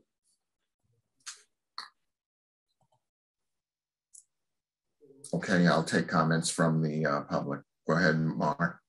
I was just going to suggest that perhaps you could send the plan, even though it doesn't designate the correct owner, to town council with the request for an opinion, so that the issues that Sarah identified are a little clearer for the council to interpret. Yeah, I don't have a problem with that. I think that's a good idea. Let's get it to them and just say the owner and the name will change. I don't think that's relevant to their decision. I think we can do that. I see Tim McDonald and Scott. I mean, did you have any comments relative to this, Mr. McDonald? Yeah, I was just curious as to how there's a comment in the motion about there is not practical access. And I don't understand how that is being determined. So my motion is, just to clarify, Ron, so Yes. I think when we deny a plan, we need to have reasons. And so the proposed reasons that I suggest were curb cut and the requirement of the special permit, which is clearly about fill and ledge removal. So I was trying to give town council some specificity around things that they could react to. So and also just sort of for the board, my reason for wanting to go to town council, I think everybody agrees we should do that, is that it seems like, you know, someone is going to be unhappy here in either case. So we want to make sure that we have the support that we need, regardless of how this comes out. So. Thank you. And Scott, could you identify yourself and who you are and your address? Yes, my name is Scott Susko and I live on Spyrock Hill, number 6 Spyrock Hill Road. I just have a procedural question relating to the abutters, of which I'm one of. In terms of that question to town council and the town council's answer, how will we see that? Is that something the planning board will post? I'm just curious as to the answer and would rather see that before you all meet again, rather than at the next time you meet. Yes, we can disseminate the information if it's deemed for public. Yeah, that would be appreciated. Thank you very much. Thanks. Okay, so we have a motion and it's been seconded, and if there's no further discussion, I'll take a roll call vote. Ms. Creighton? Yes. Ms. Delicio? Yes. Ms. Foley? Yes. Mr. Gilbert? Yes. Mr. Olney? Yes. Ms. Tenney? Yes. And chair votes yes. So it's a unanimous 7-0 decision to send this A&R to town council for further opinion as per Sarah's comments? Okay, thank you all. Are you also going to vote on the request for leave to withdraw without prejudice? Yes, we need to do that. Thank you. So the applicant has made a request to withdraw his application without prejudice. So moved. I'll second. I'll second it. Roll call vote. Any discussion? Just the minutes should reflect her application, not his, because it was Elizabeth Kinder is the applicant. Sorry. It's okay. Ms. Brown, you have a comment on this before we take a roll? Hi, Ron. I just, in fairness, I just wanted to let you know that there was another member of the public that had their hand up, and then you may not have seen it. There's Steve. I know it's difficult to see. I don't see anyone. Steve? Yeah. Maybe on your next slide. Is this? I see. Steve, could you identify yourself? Thank you. And, yes. Is this? Yes. Hi. My name is Steve Colbert. I live at 9 C Street, directly across from the proposed subdivided lot. And I appreciate the board's work to approve a subdivision of a lot based upon street frontage. But a couple of things that were on Mr. McDonald's presentation that I'd like to be sure you saw. One, he referred to the slope of 9 degrees, but that was over a very long span. There may be much steeper parts of that driveway. I don't know what those are, but as Mr. Gilbert said, slope's not pertinent to the thing. The other standards that the board is trying to set are 20 feet from an intersection. Mr. McDonald said it's 50 feet, but it is also very close to the lot line, and you're trying to establish standards for 5 feet from a lot line. I don't know how close to the lot line it is, but that slope is really truly measured from the highest point on C Street so that that driveway can be less steep. So I'd like to point that out. Also, Tim, you noted the runoff, and yes, the runoff comes right straight to my house. Whether you build or not, I'm going to get runoff. But building your driveway so close to the street leaves no room for a cul-de-sac or any other way to manage the water down to the sewer drain. So it will continue to flow from the rock across C Street. And I think that's only going to get exaggerated by this plan. Thank you. Okay, thank you. On the motion to withdraw without prejudice, it's been made and seconded. Is there any discussion on the motion to withdraw? Otherwise, I'll take a roll call vote. Ms. Creighton? Yes. Ms. Delicio? Yes. Ms. Foley? Yes. Mr. Gilbert? Yes. Mr. Olney? Yes. And Ms. Tenney? Yes. And the chair votes yes. It's a unanimous 7-0 decision. Okay, thank you all. Thank you. We'll be in touch. Okay, so it's 8:11. We are going to, the next item is we're trying to chop off as much of this zoning bylaw changes as we can. We're not meeting again for another month, but possibly we may have to meet again. We'll see how far we get tonight on some of these. At this point, I'd like to turn the chairmanship over to our vice chair, Sarah Creighton, to run this next section of the agenda. Thank you. Okay, thank you, Ron. Get myself organized here. It seems as maybe that we can do a couple things tonight fairly quickly, I'm hoping. It occurred to me tonight that our goal here is to decide to bring things to a public hearing. And so we have, that is the, what we have done. And we have been trying hard to get things pretty tidy for that. And I think we have accomplished that with the exception of 3 topics.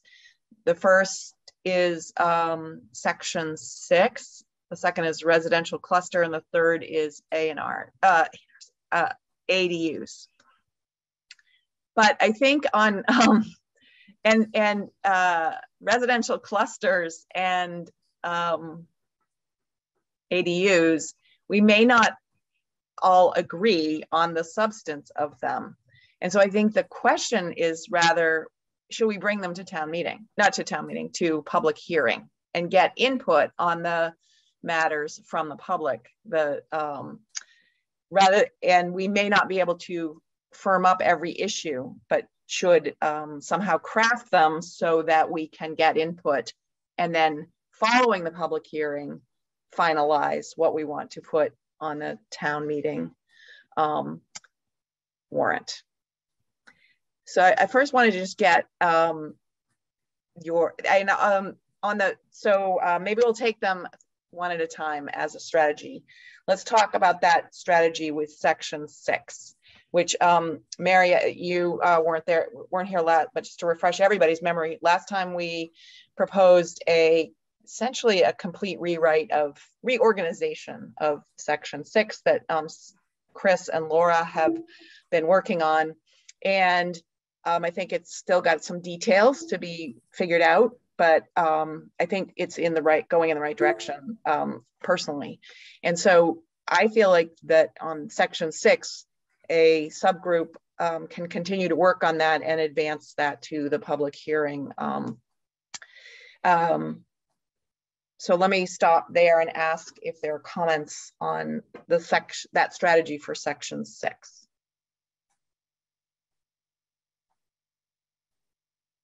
Mary. Oh, sorry, Mary, go ahead. Yeah, when I looked at section 6 today, I was like, whoa, that changed.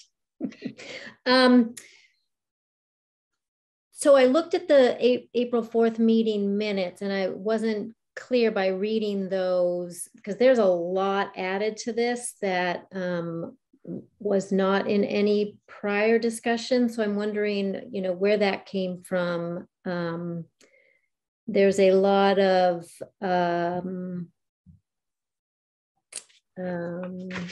it's somewhat drastic changes to me. It's saying something in the limited commercial district to go from 200 feet, a buffer of 128 to 50 feet. I don't know if that's even in our LCD bylaw change. There's a lot of new things on special permits that planning board can now waiver things that is new. So I guess, for myself personally, I don't feel comfortable that this has been vetted yet, but maybe I missed something at the last meeting. No, you're right. We have not gone through it line by line. Chris and Laura took a stab at trying to get more toward performance standards rather than prescriptive standards. I think that was the general intent. Chris, why don't you explain? Yeah, so just for everybody's benefit, section 6 is a hodgepodge right now with everything in the zoning bylaw that doesn't seem to fit is put in section 6.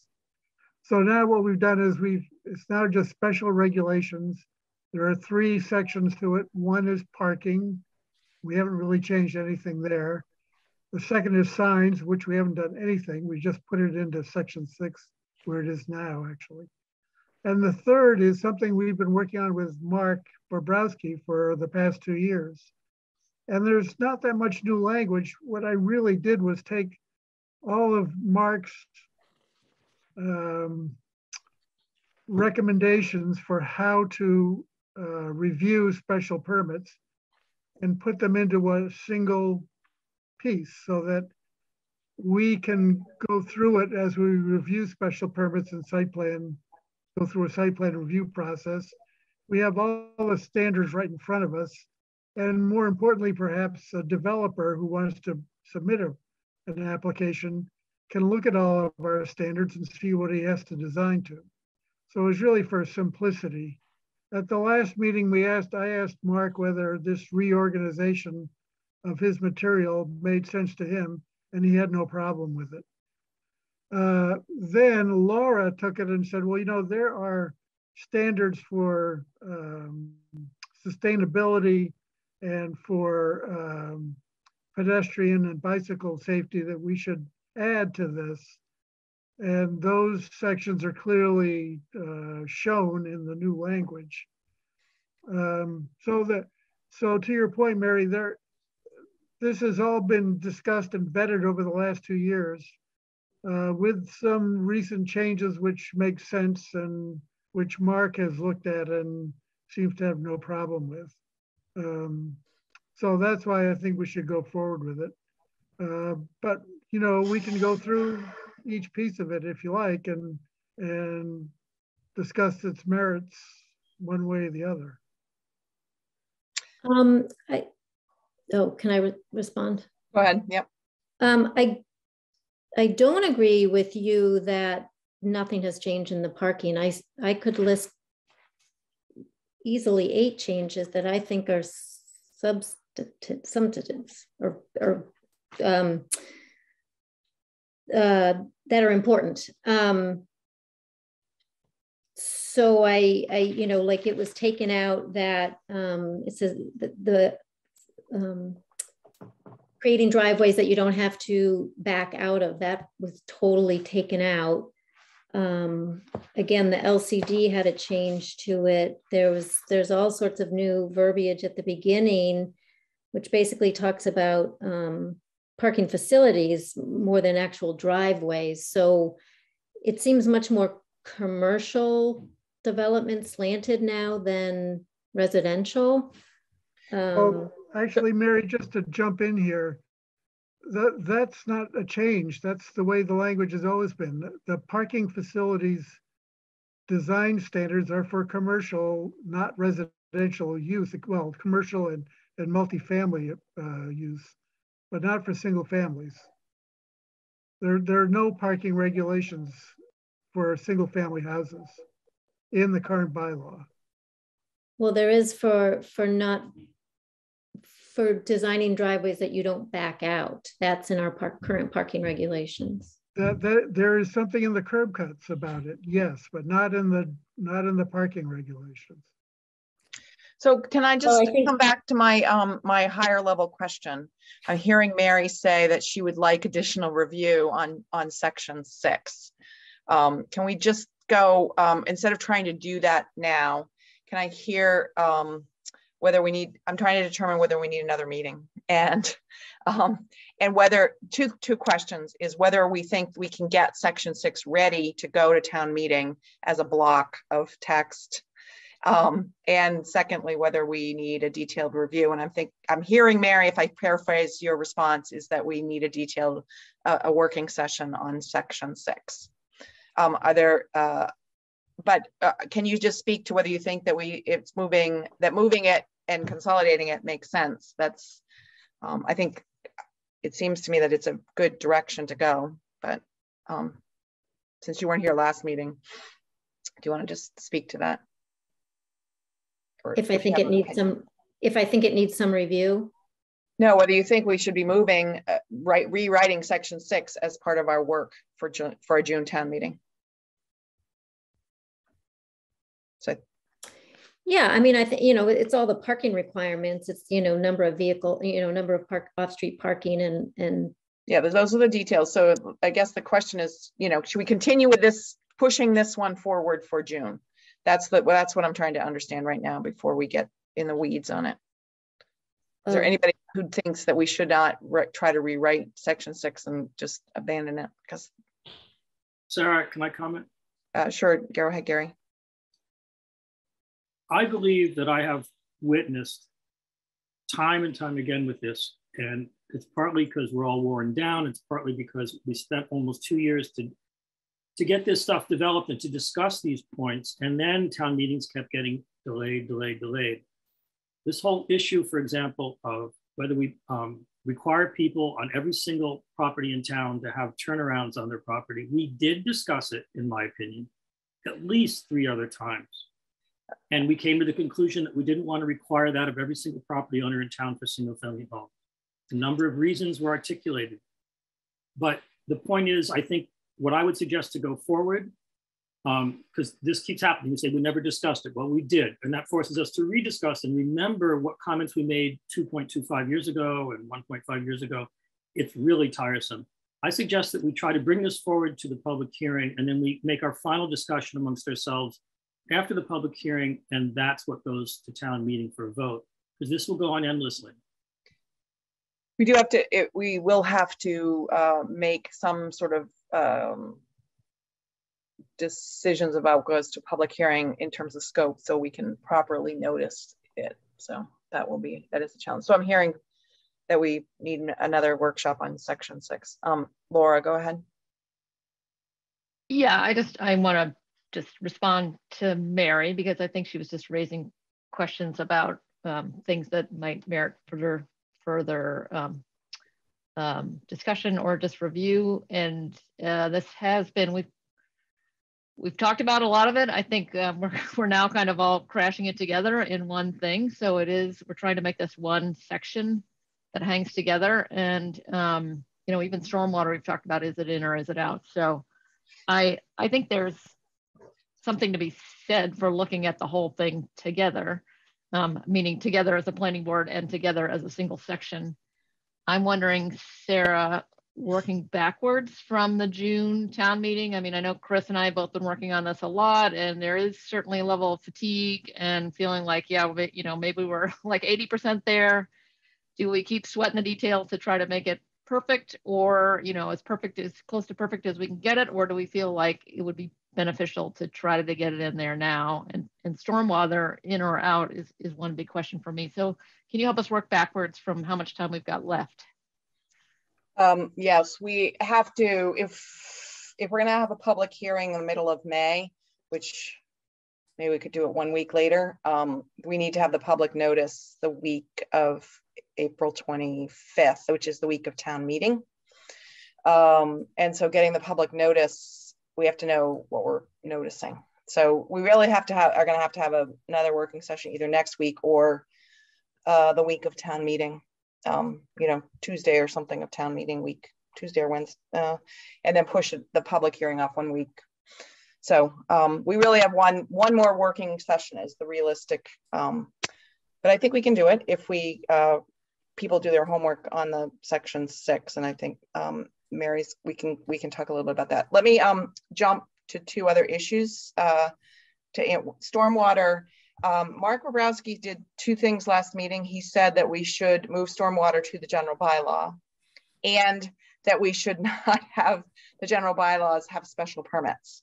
So our current stormwater regs have us as the special permit granting authority. So I was a little not sure what we do with that.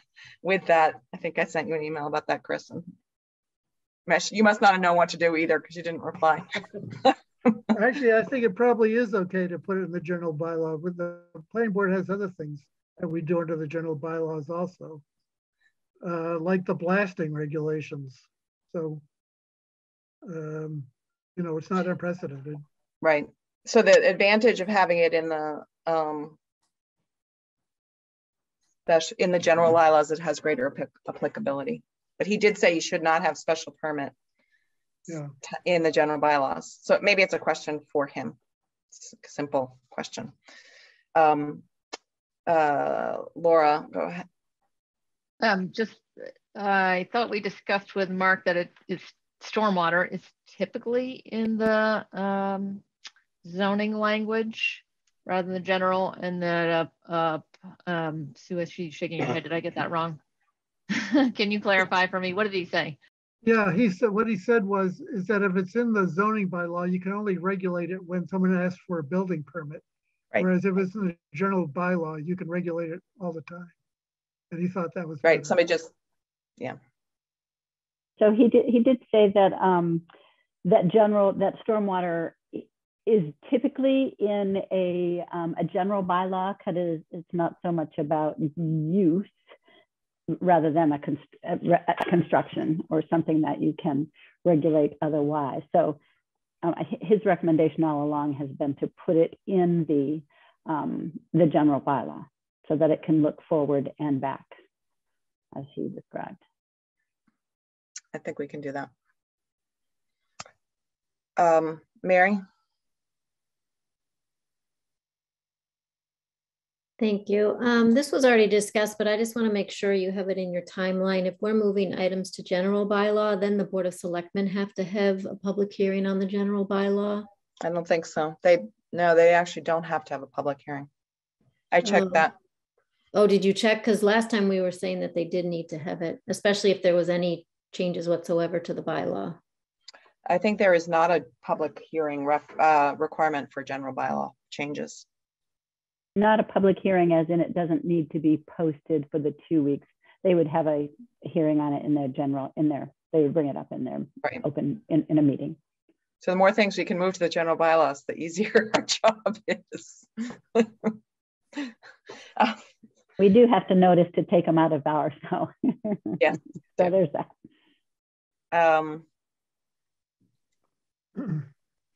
Actually, it's too bad Alan Wilson's not here. We could ask him right now whether we can, in the same motion, take something out and put it into the general. I already asked him that. We can't do that. Yeah. Well.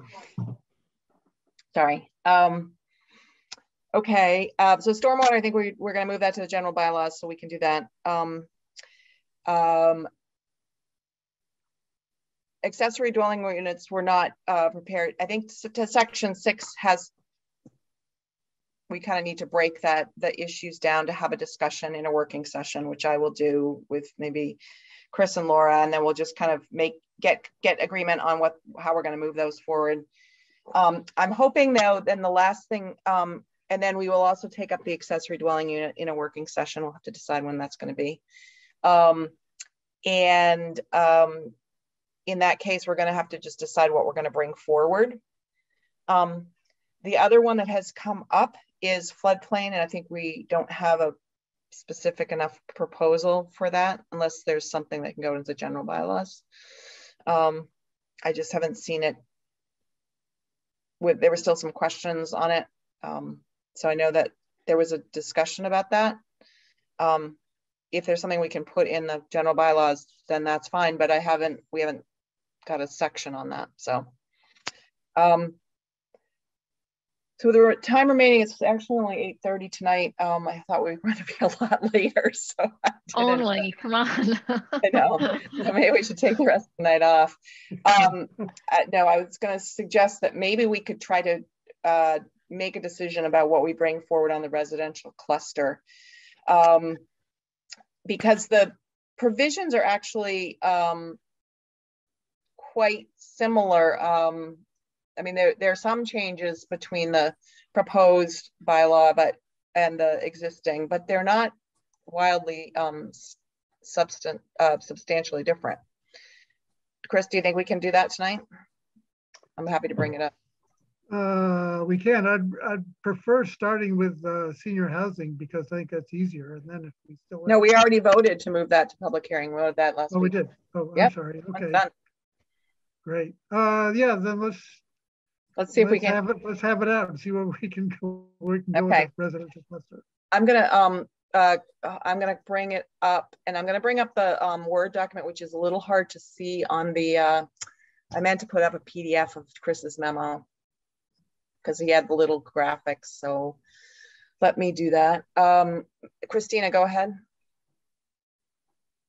All right, thanks. I guess I'm looking forward. We've talked about visuals in each specific district for almost 2 years now. Like I know Chris did that little drawing and I think that's great, but we were talking about what this looks like worst case scenario in each district with the minimum lot size required. So I guess we've been talking about this not just since, a month ago, but years ago. So for us and the public to understand this, I don't know what we can do to get this forward.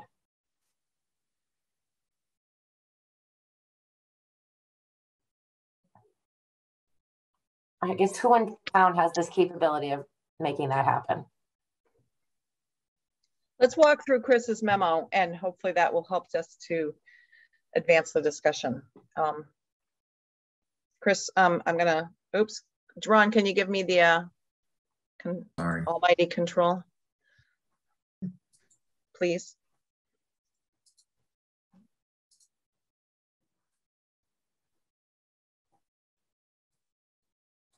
You should have it. Okay, thank you.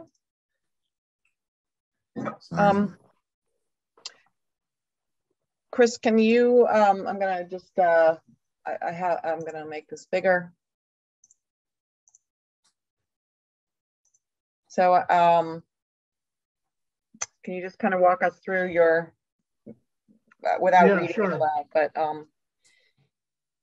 so basically currently in the zoning bylaw, there are a number of provisions for how large projects, residential projects, can be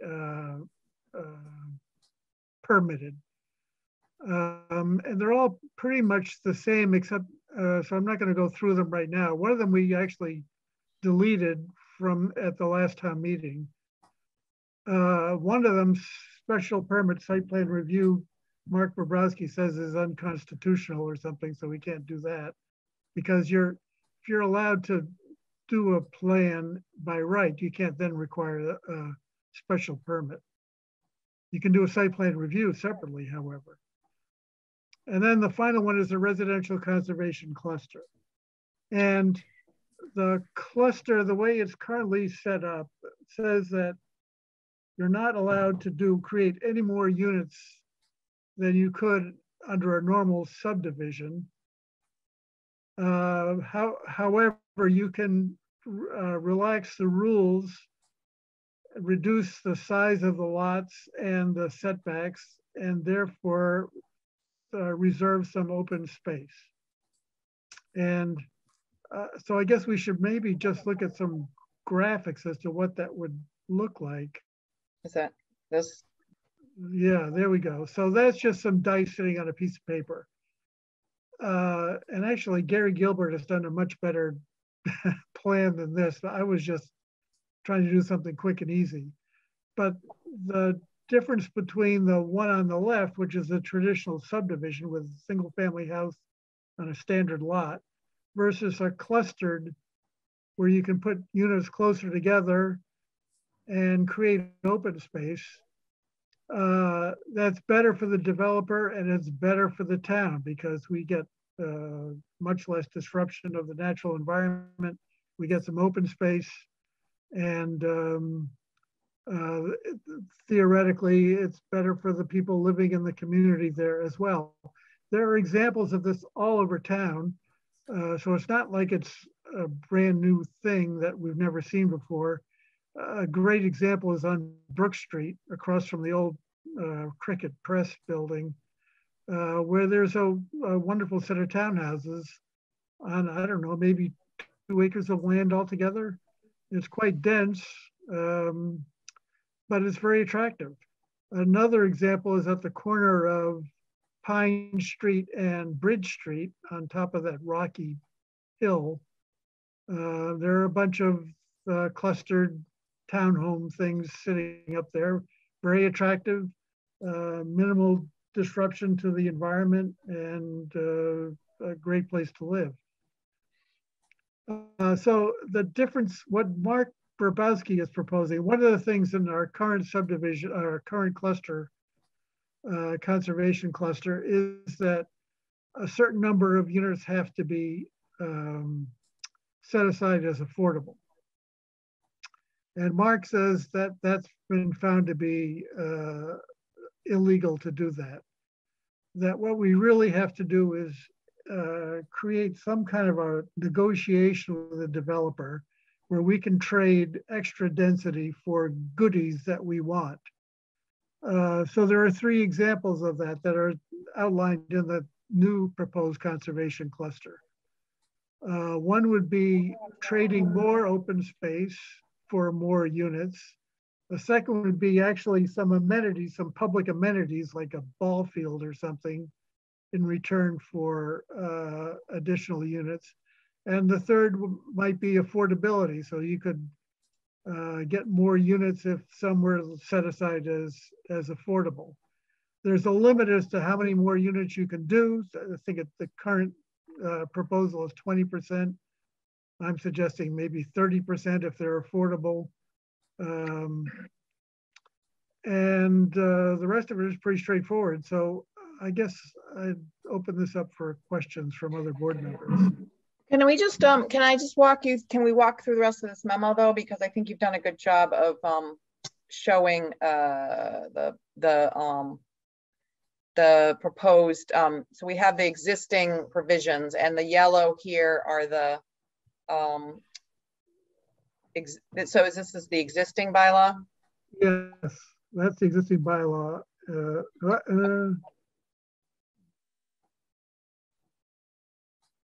Yes, yeah, this is the existing bylaw in yellow. And then the yellow are the places that the new proposed bylaw changes.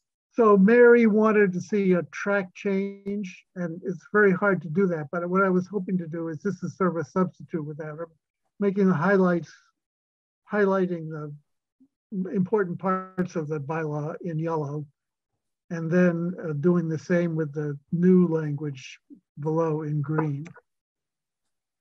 Okay. Oh, and you know what? This isn't the reservation. This is not the conservation cluster. This is different. I went through each one of the different open space planning. Okay, so this is the one you suggest that we delete, the special provisions. Okay. Yeah, just delete this. Yes. Okay. And then the open, let's see. And the second one is the site plan review. Site plan review special permit. Illegal. That's illegal, so we're going to delete that. We should delete it. Okay, so this is all related to section 6, those two things. Yeah. So we would delete those two from section 6. And so the draft section 6 has those two things deleted, I believe. Yeah, I believe that's right, they do. So this is the new 9.2. This is the existing residential conservation cluster as it currently sits in our bylaw that we changed in November. Right. So it got renumbered. Got renumbered, but it's otherwise the same. Okay. So then the green here that you've added is indicating the things that are changed in the proposed new. Well, they're the highlights of what the current conservation cluster does for comparison's sake. All right, so then we go to the new. We gotta go way down. Way down, which is what we want to try to talk about. Yeah. Sorry. Here we go. Right. Proposed there new. We go. There it is. Okay. So you can see right away it's the same sort of language about what we're trying to do with this. Greater flexibility, creativity, design, permanent preservation of open space. Okay. And then, yeah, maintaining traditional character, land use pattern, all this stuff. Need to remember that. So all good things, diverse housing opportunities. The one thing I was going to point out just here is that the diverse housing, if you use the Brook Street cluster, I'm not sure it's a residential cluster or if they got open space, but one of the things is that when you do a cluster, sometimes you kind of by definition, by the way you can cluster the houses, you end up restricting how big they can actually get, and that therefore creates one could argue a less potential for crazy house prices. So you kind of create that little encouraging natural affordability is what you're right doing. By the way, some of these changes in here, we actually had a public workshop, and some people actually provided some very interesting comments, and these I've captured in here, and this encouraged more sensitive reuse of qualifying sites in the RD1, RD2, and G districts that was a public comment. So I included it. I thought it was an interesting thing. So to the point that we've had comments on this before, Chris went through and tried to actually include those comments. So now that we get to the actual procedures, performance standards, development plan, and then in terms of the substance of the, these are sort of understanding the site, evaluating the site, location, and then here's the modifications of lot requirements. So this is the substance of this, right?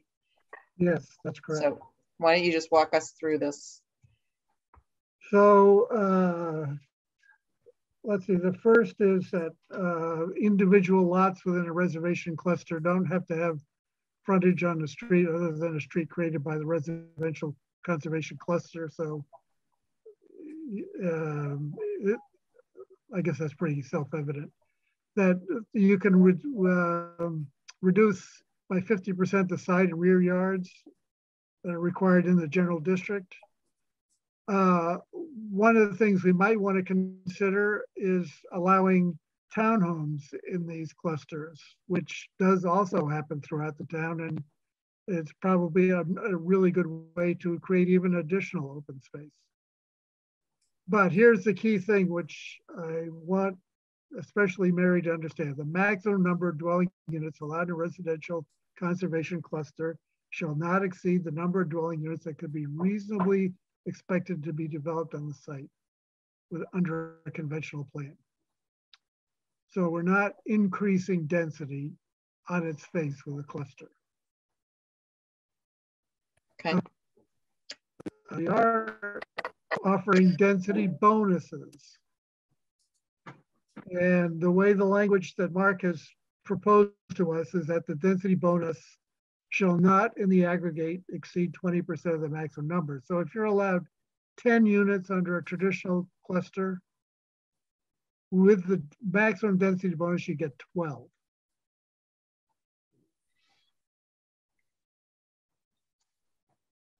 Okay.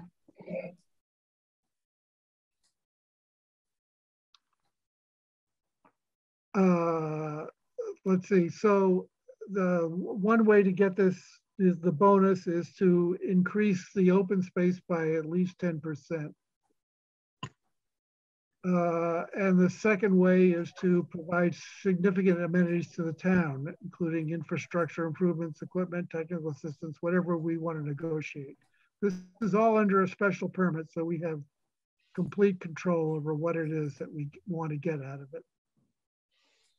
And then the third is the affordability component. And again, this is negotiable, but instead of just getting cash like we did with Surfside Village, that we want to get units built. And so we could actually add an additional 10% of all those units if they were affordable. Is there any cap on the additive nature of these things? So each one is 10%, but yeah, no. So if you did the full enchilada, you got a ball field, an additional 10% of open space, and an affordable unit, you get one extra unit. So there'd be 13 units out of a 10 unit cluster that you could do as a bonus. And we may decide that we don't want to do it in any case, in which case we don't grant the special permit. So they're not additive. They're the maximum amount is the 20% above density bonus shall not in aggregate exceed 20%. Yeah, that's right. Okay. So if you got two of these three things, or even three of these three things, the maximum density bonus is 20%. Well, that we can discuss that. And if you go down a little bit further,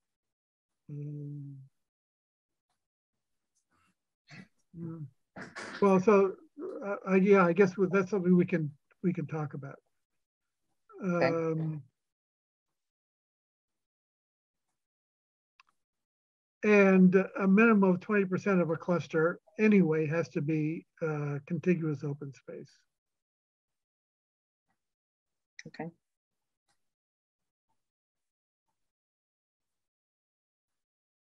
And then it says that if it's wetlands, it has to be 50%. Yeah, and it has to be used for specific things, and there's a whole bit of language about who can own it and what you can do with it.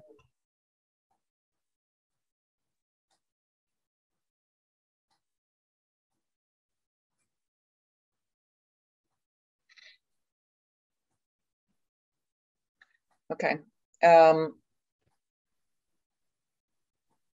Is this buffer areas new?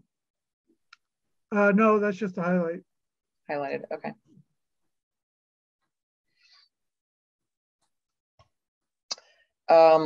Okay, so comments on this new residential cluster, specific comments on the content and suggestions. I like that. Thank you, Chris, for putting this together and for incorporating the public comments from before. Mary, go ahead.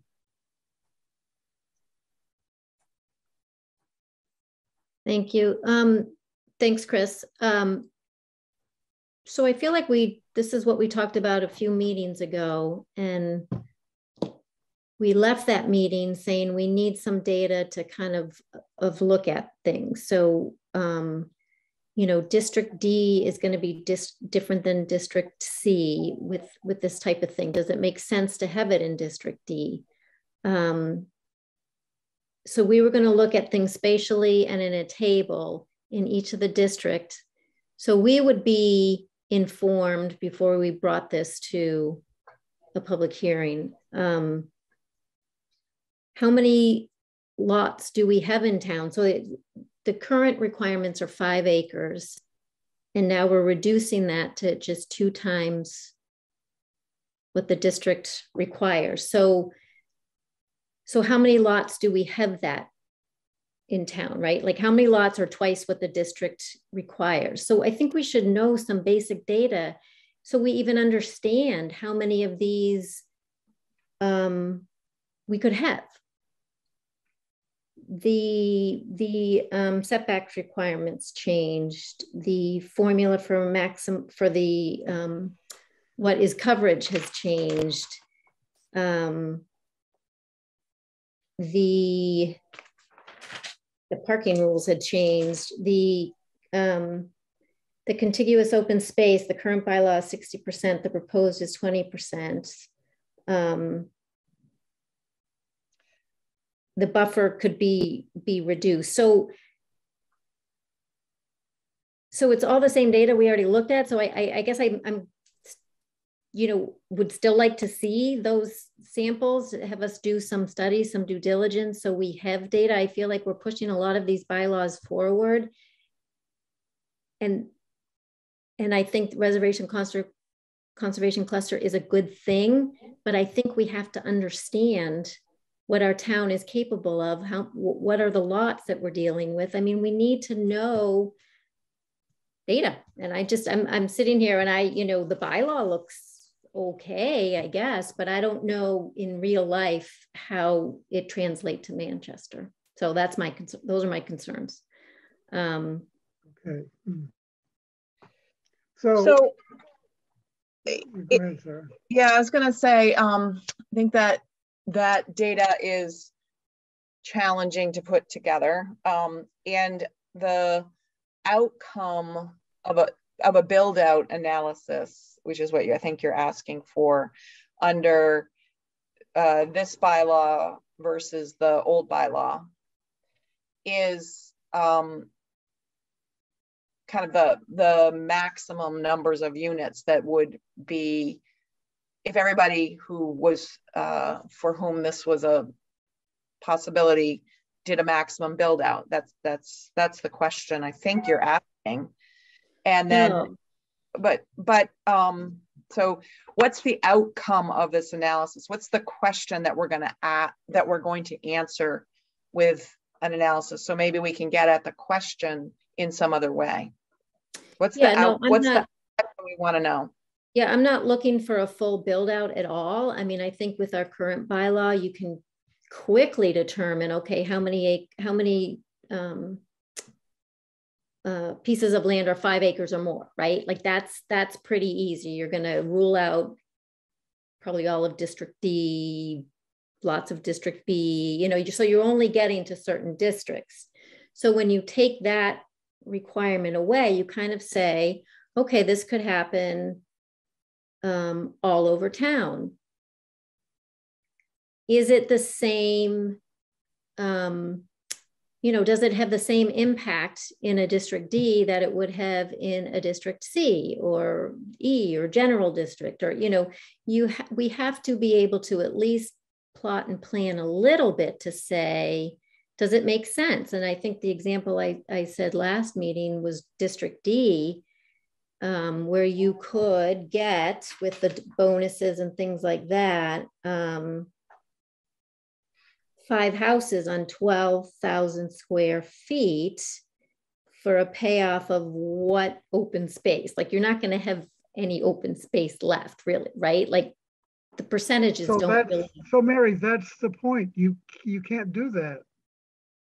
You have to have the open space. What you're doing is taking all the open space in everybody's yards under current zoning, and then putting them all in one corner and saying, that's everybody's open space, and it's got public access, and everybody else is living in with smaller yards. That's essentially all you're doing. So the data is, there's no change. There's really no change except for an occasional density unit here and there. But just like Surf Village, those all units could have been all in a subdivision, all with their equal yards and equal 3-family houses. But instead we allowed them to be lumped together to make it to provide some open space as a result. So yeah, and again, when you require 5 acres, I think that makes sense. I'm not seeing the data that it makes sense for these smaller lots. I just don't see it. But there is no data. That's the point. I mean, if you have a 1 acre unit, 1 acre piece of property, you could do, I guess, 4 units right now in the D district, right? I think that's probably right. No, well, 12,000 square feet, you could do. What's the minimum lot size? Oh, you're breaking up. You could do 5,000. You could do 5 units on an acre. 5 units on an acre. And there are acre lots in the D district. There are. So that's under current zoning. So and they how many could be subdivided. If you subdivide them, you could have 5 units. So how many could you get with a cluster? 5 units. There's no change. You get the same number of units. But if you want to do something special, you can get maybe you get 1 extra unit. Maybe get 6 with a bonus. The maximum you could get would be a 20% bonus, right? Because 10 plus 10. So we said the max you could get 1 extra unit. So if our concern is growth, then there's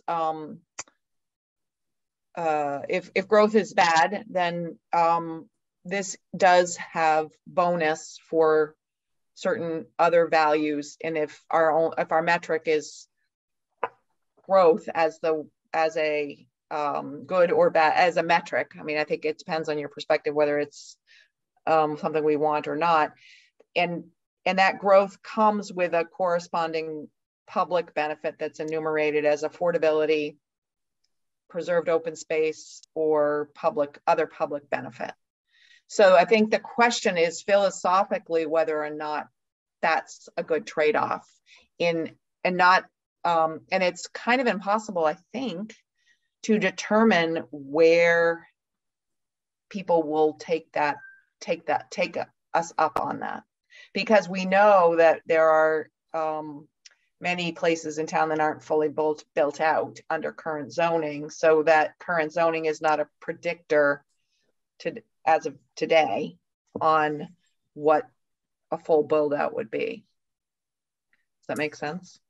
Yeah, and I mean, I don't want to keep beating this because I'll argue it all day long. I mean, I think what Chris is saying is that, well, you know, you could do 4 or 5 units now in District D if you had all these little parcels of 6,000 square foot pieces of land, but that's not how things work out. You're not going to get a 6,000 square foot lots in a row with frontage, right? Like there might be these one-offs where you've got a 12,000 square foot lot, you have frontage on one street where typically you wouldn't be able to,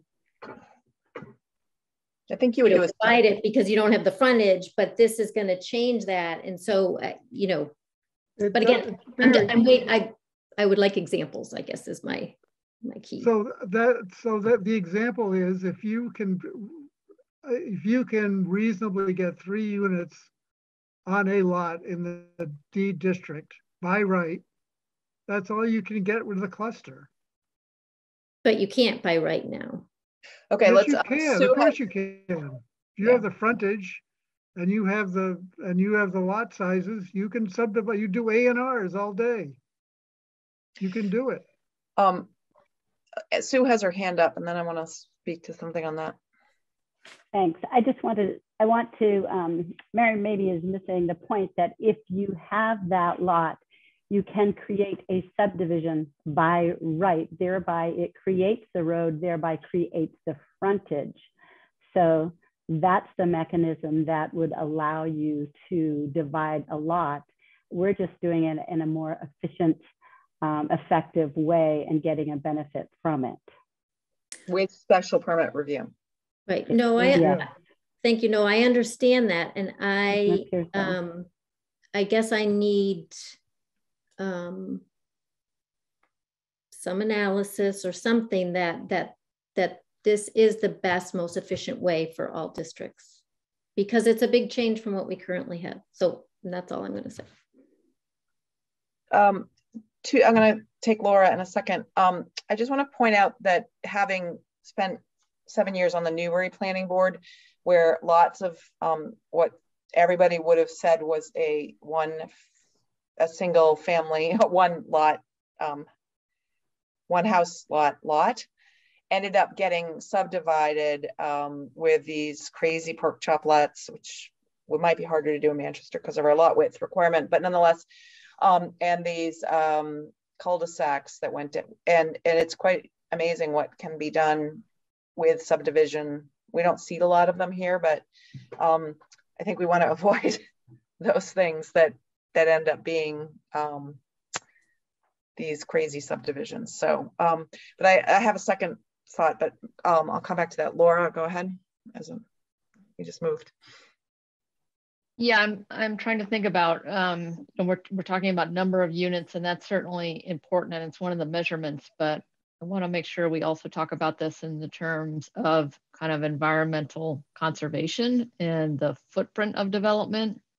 So if we're looking at residential clusters as an opportunity to preserve land that does have public access on it, so it's not simply for the the residents of the 4 or 5 townhomes that you might create, but are actually preserving land that's providing stormwater benefit, flood control, public access, wildlife corridors, perhaps, or whatever the other benefits are that we might decide. I think we should just talk about that at the same time that we're talking about the units, because the units are the same until we provide a density bonus that gets us something above and beyond, say, an affordable housing unit. But I wonder if a way that we could address your concern, Mary, would be looking at some examples that are that already exist out there in terms of the physical space efficiency of residential cluster. And I'm sure you're probably familiar with these, but if we haven't produced them for a lot in town, I think there are good examples. And no disrespect, Chris, I think your diagram is not doesn't count, because the 5 houses grouped around a cul-de-sac is not what I would call an example of great or creative clusters. No offense taken. Okay, so maybe we can look for some of those and bring them to a meeting where we say, here's an example of what we're striving for with our residential cluster. This is the sort of vision for it, and here's what 5 units looks like this way, and what 5 or 6 units looks like another way. And the environmental benefits that you can realize there. Can I suggest the planning board has approved 4 of them in the past. There's a Surf Village, Summer Wind, Cross Toe, and then there's one on Lincoln Street. they all had 5 acres? On Pleasant Street. Yeah, so if you want to look at them, they're there. They went through special permit review. So it seems to me that there's some agreement that we should move this forward to which is where I'm trying to get to the town meeting, to the public hearing, and hear input on some of these issues. And that perhaps the 2 areas where there's a little bit, where there may not be unanimous agreement, maybe there's majority agreement, I don't know, is what the minimum size for these, as we move from 5 acres down to something smaller, that is an issue. And the second issue is what the density bonuses should be. The maximum right now being proposed is 20% density bonus for those attributes. There would be the possibility of making it a maximum of 10 or a maximum of 40, I don't think anybody's saying 40, but it seems to me that those are the 2 big issues here. And that that Laura's idea of maybe drawing a few scenarios, and I would ask maybe Mary that you take and make that table with some specific scenario that you, under the current law or zoning, what would be allowed and what would be a residential cluster would be that plus the maximum be 20% under the current proposal. And it seems to me that those are the 2 issues really with this proposal. Are there any other major issues? There's some finer points, but are there any other major issues that people see with this residential that are disagreements? Mary?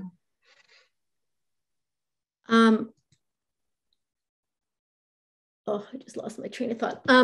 I guess what I would say was, one, we have examples of it in town, but I would like to see examples with the changed bylaw. Again, those were done under a 5-acre rule. I don't have the capacity now to put those numbers together.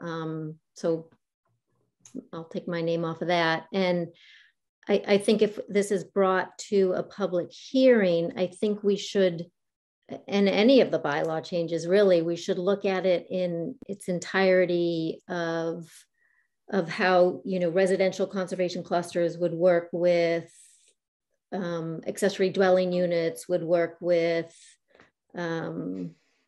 revised curb cut regulations, but, so I think we've kind of siloed everything. And I think and I don't know if this happens at the end, once we've had public hearings on all the separate things, but I think we should start to encompass how all of it would look.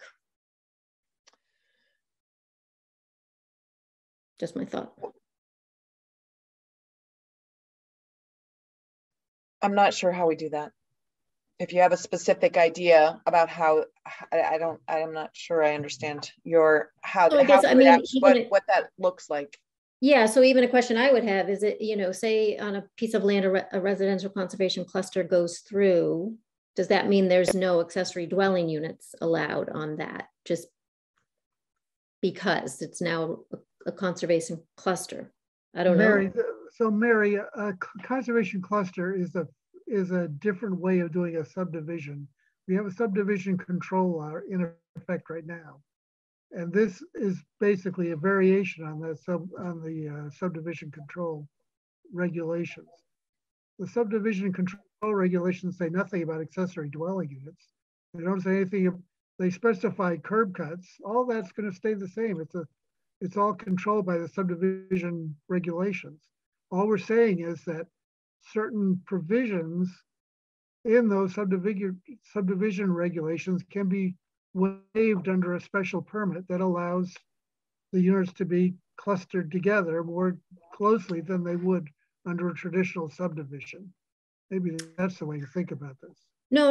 And I understand all that, but you know, so maybe I missed that part in the subdivision, but so accessory dwelling units are not allowed then? Of course they're allowed. They're allowed anywhere. Okay, so then that just then like that type of example. So again, if you know. Well, today they're not allowed unless you have double the lot size. But if we were to modify that, they would be allowed. But that doesn't change anything. That doesn't change doesn't make a cluster more or less beneficial to the town. Okay, Laura, you have your hand up, and then I want to do two things. Okay, it was just a question about where in the language do we talk about the publicly accessible benefit? And I just want to make that clear for perhaps at the public hearing that we are entertaining cluster. It's the density bonus. It's the density bonuses. There are three. Well, there's contiguous. Right, so it's contiguous open space of 10% of the site over the open space requirement. So, but how do we say, does contiguous open space mean that it's publicly accessible? And who decides whether that benefit is met? So if you go further down, it talks about ownership and use of those. There we go. Okay, here, contiguous open space, minimum of 20% of the parcel shall be contiguous open space. Any proposed open space, unless conveyed to the town, shall be subject to a recorded restriction. So I think the idea is that it's not necessarily, in this case, is it necessarily open public to the public?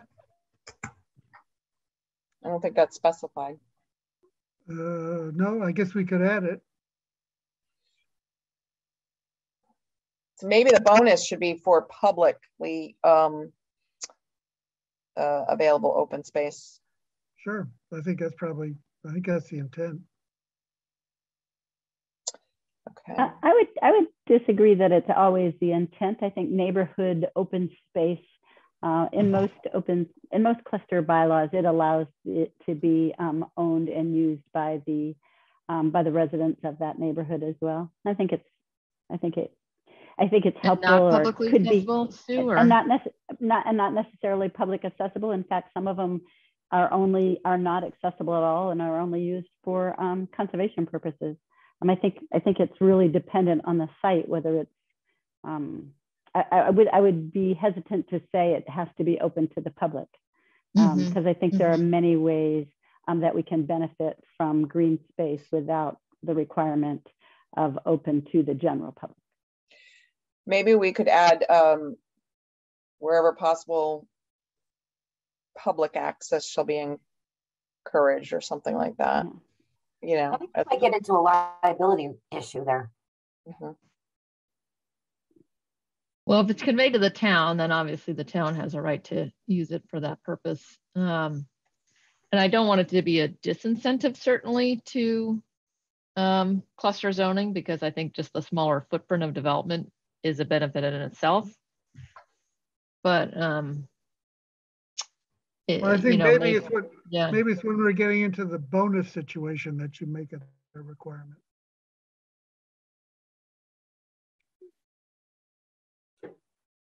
Yeah, that could Sarah, work.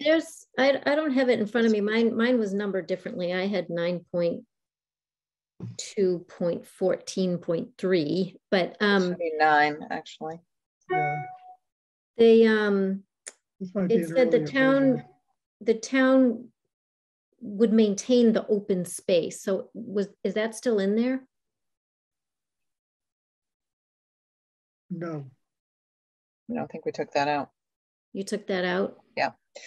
So I'm getting so confused. Do we have any track changes from what we talked about 3 weeks ago to now? I think this is what we talked about 3 weeks ago. Okay, let me stop. Let's do two things. I think we're going to need another workshop both on 6, the very specific things on section 6, and the issues around the most current version of the residential cluster, which I am going to put in separate from Chris's memo. So it's the residential cluster proposal. And I think that largely we're talking about, if anybody wants to try to gather some data, that's fine. But we're, as Chris has said, the question really is how big, how much density bonus would we offer for these public goods? And, you know, I think it's the numbers that matter, right? Is it 20%, you know, open space, or 30%, or, you know, what are those public goods that for which you get a density bonus? It seems to me that those are the important details that are substantive. And we're going to have to call out and make some just decisions on those, I think. And I think they can be enumerated in a short list.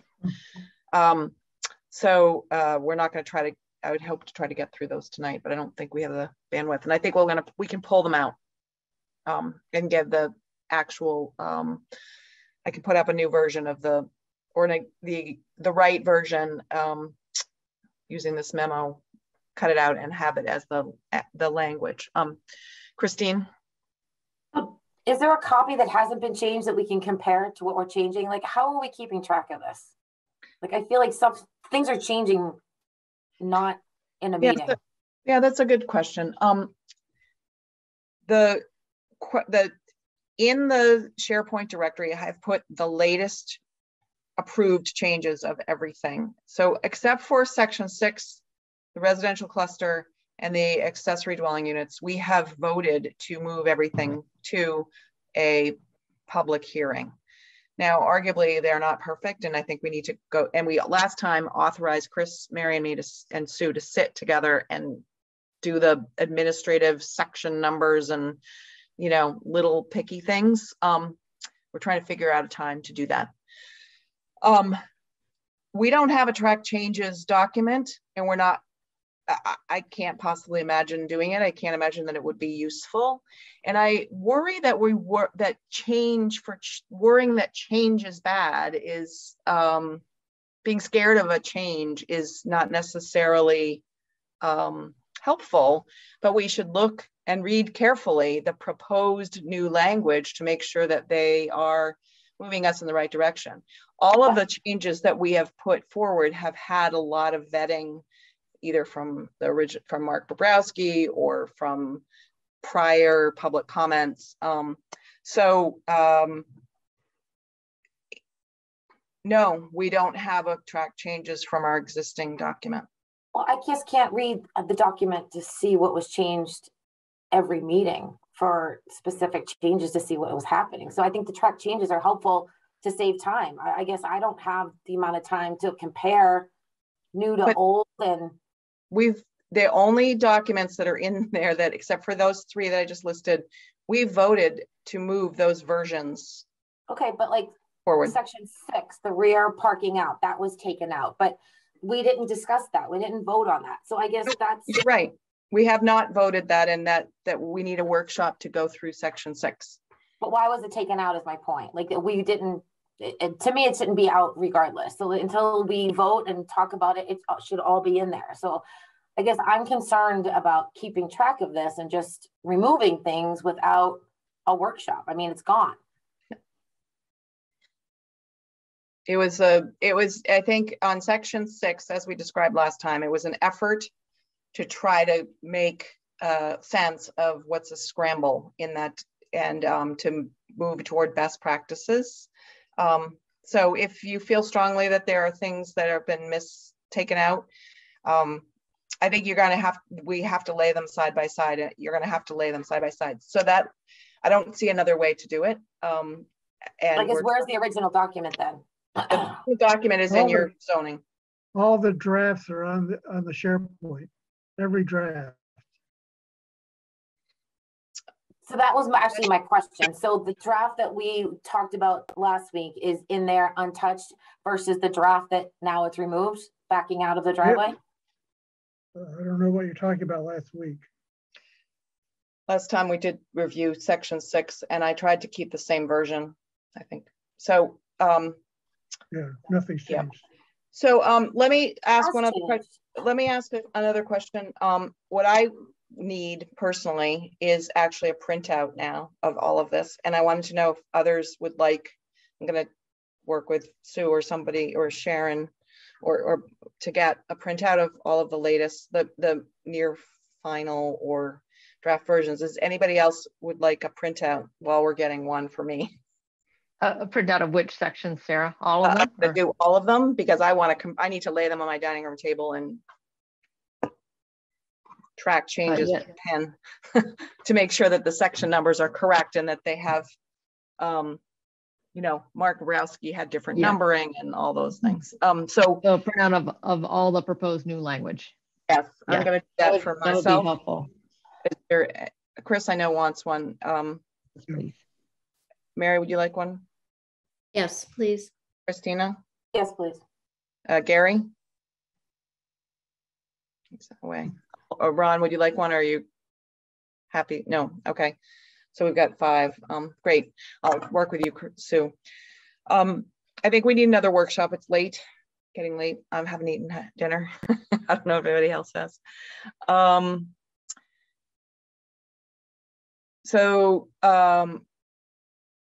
Do we want to have a workshop before town meeting or the week of town meeting?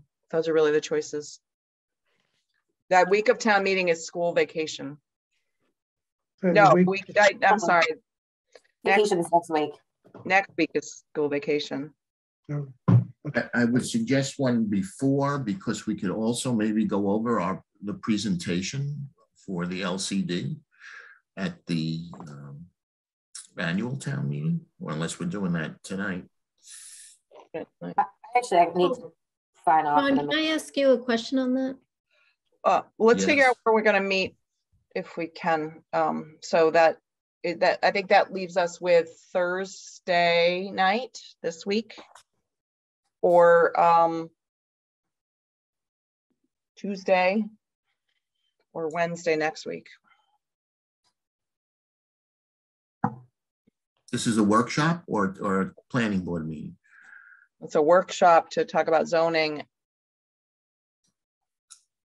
Which must be a planning board meeting, so it must be going to be a planning board meeting posted. So that's a problem to be too quickly. Yeah, we want to look when.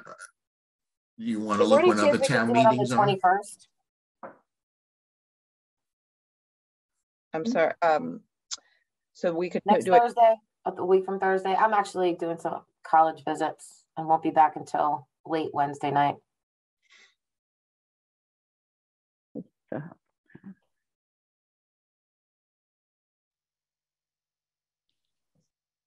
You may want to look when other town.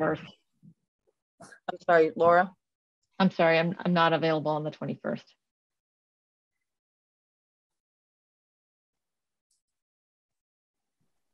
How about the 26th or the 27th?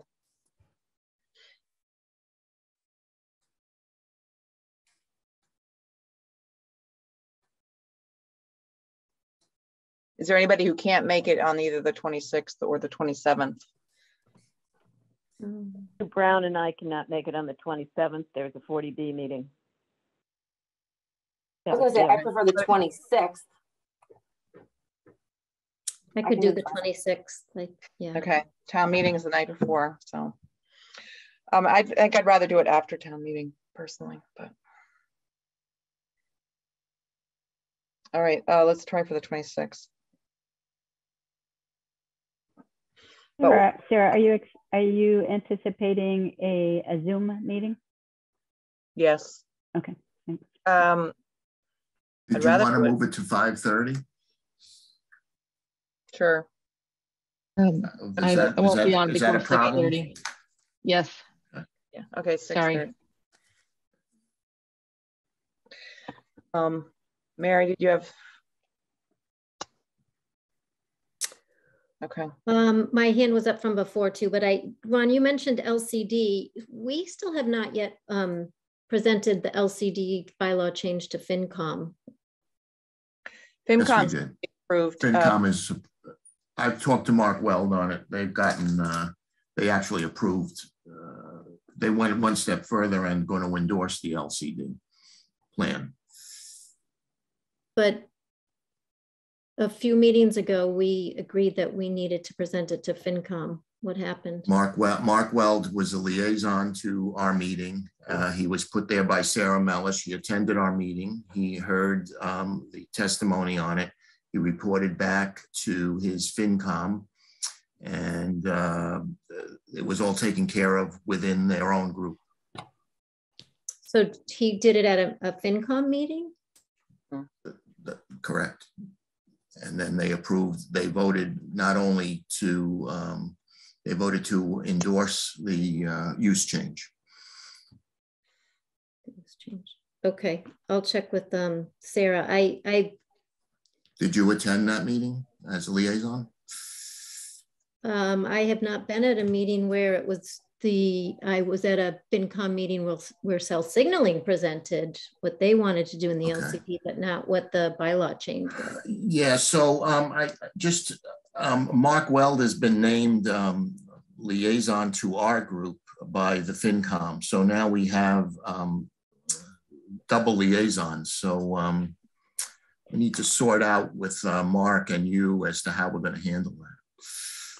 Yeah, because I kind of thought our bylaw said that the planning board should present to FinCom, but I'll check on that. Okay, Ron, I'll turn the chair back over to you. Sarah and Ron, excuse me. I'm sorry, I actually can make the 5:30 time on that Tuesday work. Just want to let you know, I was just looking at my calendar that day. If that makes it easier for the rest of the board. I think we can get out earlier. I'd like to believe that. I'm not sure I do. Is there any chance we could do that in person? I mean, it just feels like it would be easier to sit with pieces of paper and. If it's a public meeting, I don't know how to do that yet on the technically how we do that in town hall. Ron, you may be able to ask Tiffany or someone to provide assistance with that. Tiffany or Sue Croft or some others that have been trained and possibly I didn't know if there was going to be a laptop. Are they providing a laptop to us to broadcast out? I mean, there was some questions, so I'll follow up with that. Ask for room 5. I understand that's technically much easier. It's like opening your laptop and. Okay, well, I'll let you know. Have we decided at 5:30? Is that kind of what we're saying for 5:30 on the 26th? Yeah, that's fine. Oh, Ann Harrison. Ann, go ahead. I was at the training. There is hope that room 7 is simple. Room 5 was not at all simple, and would require technical assistance from Comcast, and good luck. Well, let's room just 7. Zoom, then. Let's meet on. Thanks for clarifying. I got the wrong message, I guess. Thank you, Stan.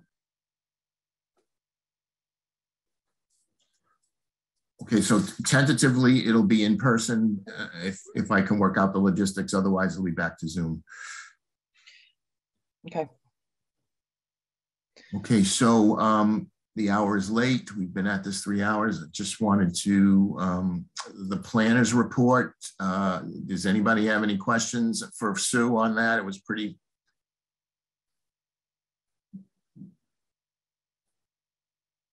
Mary? I had a question on the downtown parking study. It says that Downtown Improvement is working on a survey for businesses and multifamily rentals. Why would they not be doing a survey for all residences downtown, whether it's single family, owner occupied? Why is it just businesses and multifamily rentals? Yeah, that's my question. I guess you would have to ask them. I don't have an answer why they did just multifamily. Oh, okay. I thought you went to those meetings. No, they've been, unfortunately, they've been in conflict with staff meetings. So I do not get to go to all of those. Do you know who the chair is of that board? Steve Carhart. Carhart, thank you. Any other questions on the planner's report? Laura. Curious to see what happened to the forester on the yeah, thank you. Thank you for that question. He didn't seem able to complete. He's kind of gone a bit radio silence after the first week that he was employed. I have found another forester from Western Mass. He's the same one that did the conservation or the baseline report for Christian Hill. He's assured me that he's done these numerous times and he could do it within the remaining time that we have. So I'm hopeful that we'll be able to secure his services and move forward with it without too much of a hiccup. Yeah, it's unfortunate. I know he's had many personal challenges that just didn't allow him to move forward with the work that he wanted to do. Okay, thanks. Just a general comment. I find your planning board updates very informative, and I hope that after we get through all the zoning stuff and the updates that we're doing, that we can go back to kind of having you present those to us and talking about it a little bit more. I know we don't have the bandwidth right now, but I think they're valuable. So thank you. Thank you.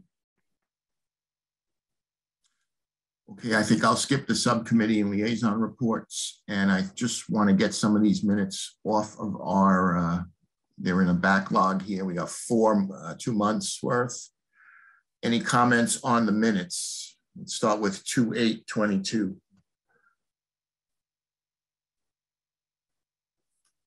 Maybe we should call them up. Mary.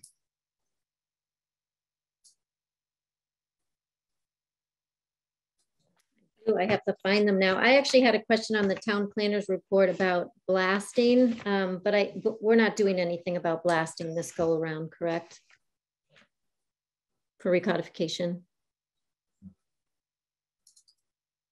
If the question is to me, I've offered recommendations. I did note in the planner's report, the Board of Health didn't have the capacity to change and step into that as Christina had suggested some language that they do. I think it stands up on its own without that, but we haven't created that's not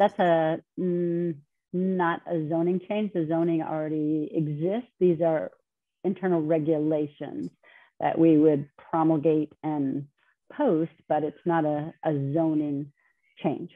It's sort of like a policy regulations that you can create by your board, is my understanding. The zoning is already in place. Sarah, do you agree with that? I would just have concerns that we're not doing something that's part of the safety because we don't have the capacity at the moment. It just seems like this section they're recommending taking it out because they don't have the time, yet it seems like a big safety issue. So that was my comment. Well, I guess the board can decide if that's an important part of it. My feeling, it wasn't in the original. It was something that was pulled from another community. Very few communities have any regulations on it since it is handled by the state. I think that the overall intent of it is to provide greater transparency and greater amounts of information regarding blasting. I really think the safety is likely in the hands of the state, but that's certainly a board's prerogative to ask for further changes in that document.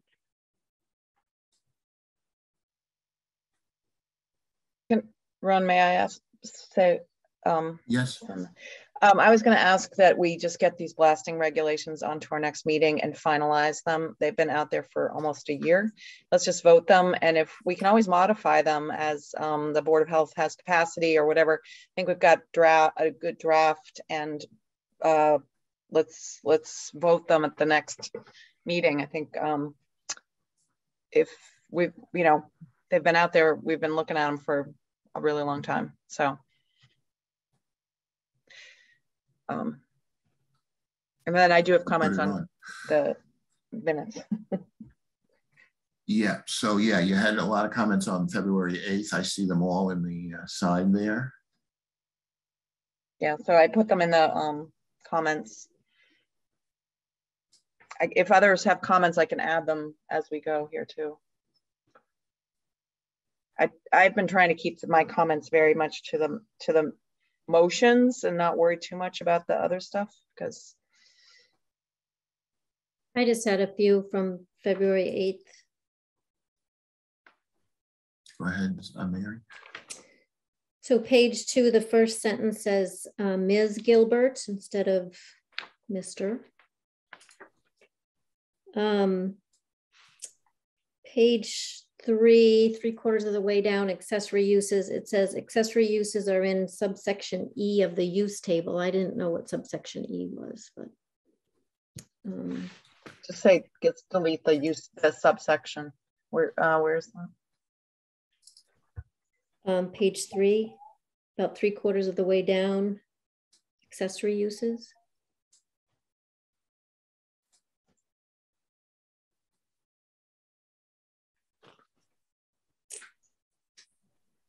And then just on page 4 where it says Ms. Foley asked about the floodplain and why aren't we doing it? DPW has one that is already, it should be 2 separate words, already.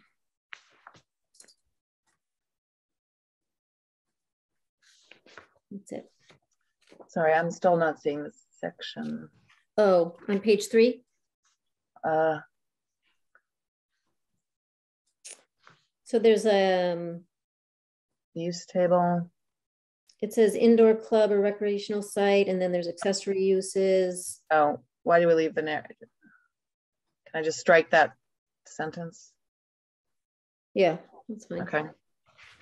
Okay. So I'll move the, Laura has. Yeah, I made comments by email to Sharon, only the ones that I thought were really substantive on my part. I don't know if they made it through or not. Do you want me to just read them here? Okay, so 2.8. Let's see, I said, could we please add that all of this discussion beginning with discussion ensued regarding yard versus construction yard, all the way through until discussion ensued regarding swimming pool by rights. That should all fall under the topic of definitions. It was really not clear that to anyone what we were talking about. And then there was one sentence in particular that I wanted to clarify. Just tell me when you're ready.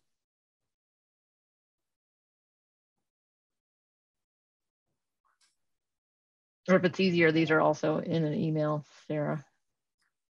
I can just do them live for you. I think all we need is just a heading that says zoning definitions. Yeah, okay. And then there was one sentence that I just want to clarify. So it begins, impervious surface was discussed with LCD. Strike with LCD. And then it says Ms. Tenney suggested not using pervious surface.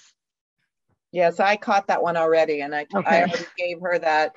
I gave her written comments on this. I did too. I just said I did not suggest using pervious surface in the definitions because impervious surface is what we were trying to define. And I thought the meaning was entirely unclear as written. Yeah. Okay. Gave her that comment already. Yep. I printed it out. Yeah. And then I have 214 and 228 if you want. And again, it's like one sentence on each. Okay, so should we take a motion? Ron, can I make a motion to approve the minutes of February 8th as amended. Second. Sorry, I was making Roll call. Ms. Creighton. Yes. Christina's left. Ms. Foley. Yes. Gary is left. Mr. Olney. Yes. Ms. Tenney. Yes. And chair votes yes. So it's 5-0. And can I just ask, is Gail able to make these changes from on the document, given the changes? Is that? I mean, they're on the SharePoint meeting folder for this week and they have the changes reflected in them, but they need a final version. And let me see who, let me just figure out who needs to do the changes. Right, or Sue and Gail. I would prefer not to change someone else's document. Well, they got to get finalized somehow. Well, Sharon is still the admin for planning board. I am doing them. You're doing them going forward, yes? Minutes, yes. Yes, the minutes. I can pull them off and give them to her. My understanding is that she has access to them, so. I provided my comments multiple times in writing to Sharon. We will get the edits so done. Okay, 214, I'll pull up.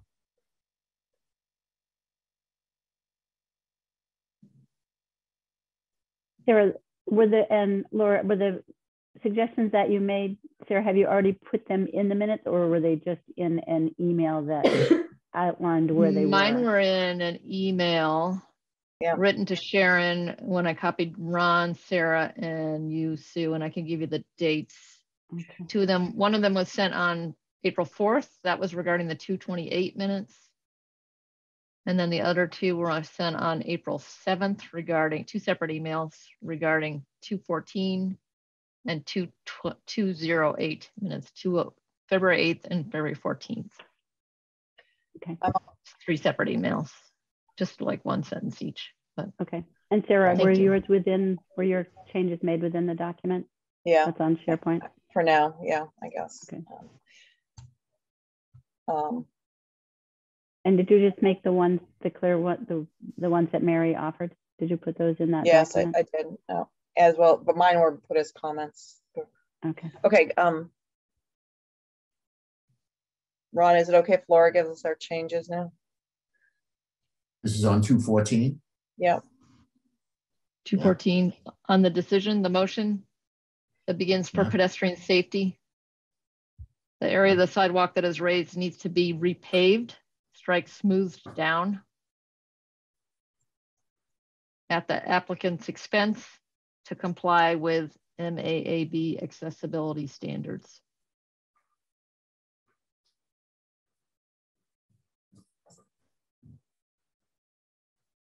Not safety standards. Okay, needs to be repaved to comply with MAAB accessibility standards. And we discussed in that meeting, it was at the applicant's expense.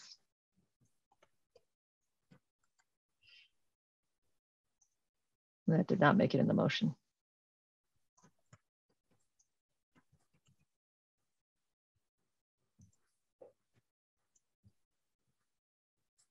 She did change.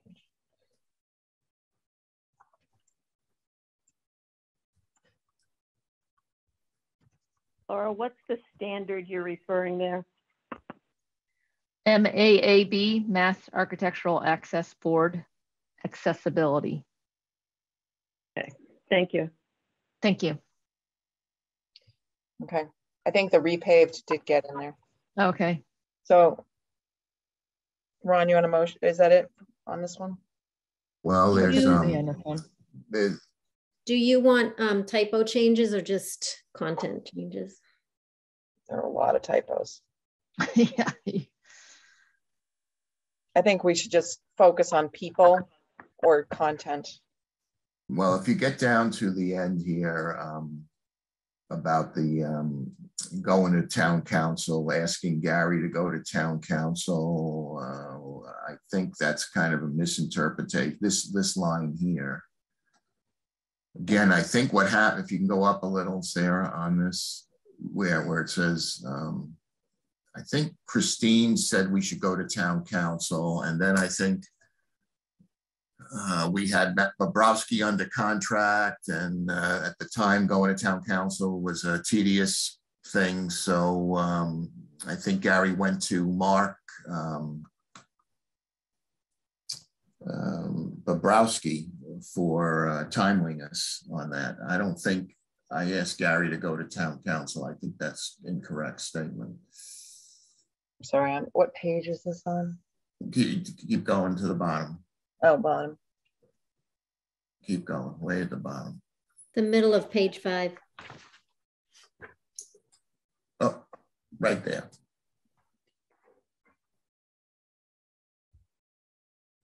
I also said we should note that the board go through the, oh, I see, that was something different. Because I think what happened is that the question went to Bobrowski. Yeah. Not town council. So I don't know. Yeah, I think that's so a correct statement. Point that the board has to go through the board,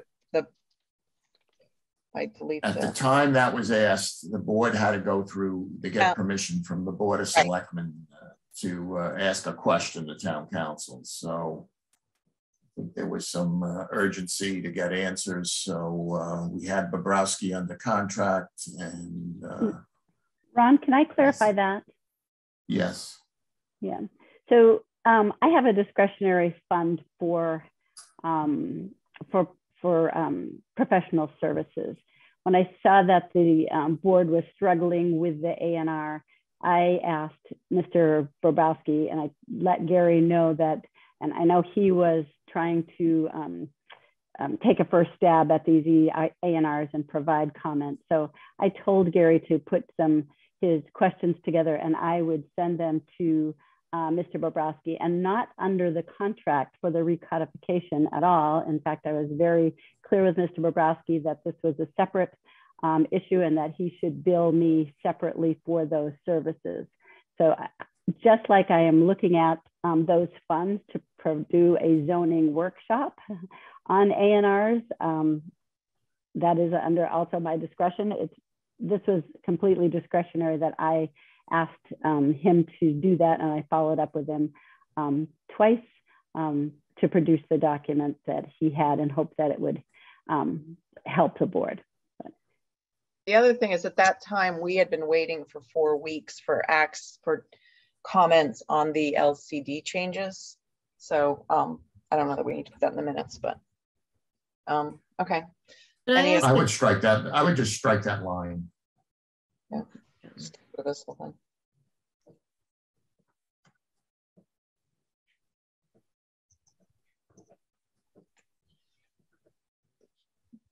We need to explain all this. Right. That was my original intent comment.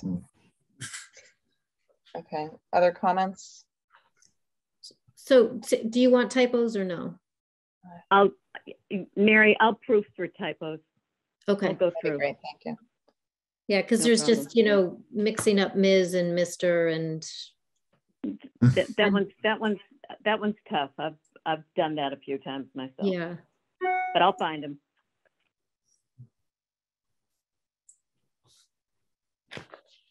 Laura, do you have other comments that I should put here?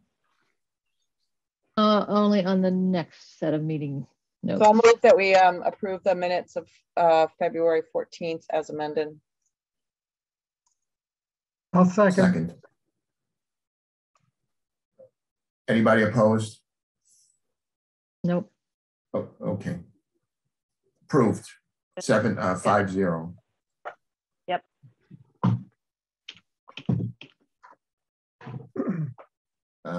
February 28th.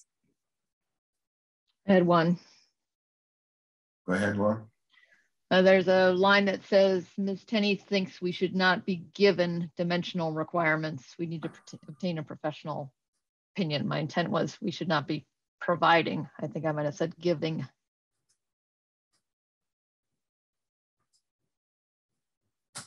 That's it for me. Any other comments on 228? I was not there.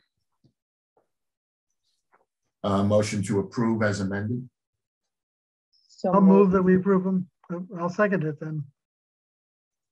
Anybody opposed? Nope. Approved to 5-0. On 314, I have one comment. Actually, Mary's abstaining on that. So it's 4-0. I'm sorry, 4-0 with 1 abstention and 2 absent. On 314, it's like the second to last page. It says, Mr. Mastrogiacomo asked if the special town meeting on 6/11 at 1 p.m. and 6/14 at 6 p.m. I don't know what that line means, but I think what I said was that the special town meeting will either be on 6/11 at 1 or at 6/14. So it should be, the sentence should read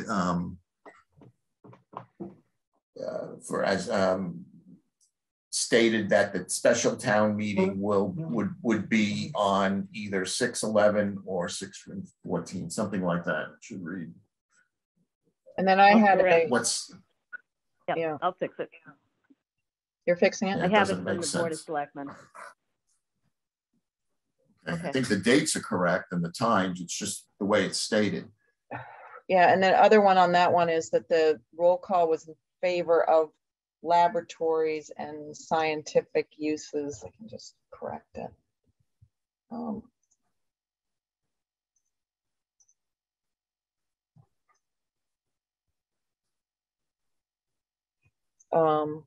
Where's that motion? It's moved and seconded by roll call in favor of adding, can you see my screen? Laboratory and scientific uses. Yep. Got it.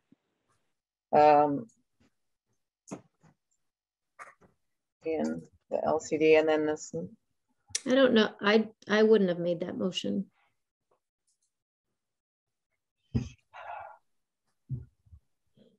I can listen and find out who made the motion. I think it was 6 in favor and 1 opposed, Foley. Does that sound correct, Mary? In the LCD east of School Street. We all voted in favor of that. Yeah. Oh. I don't know why Foley's there. Is my only question. Just delete it. Yeah. Sorry to delete you, Mary. It's quite all right. Still not seeing that town meeting. The right instinct in this case. Oh, here.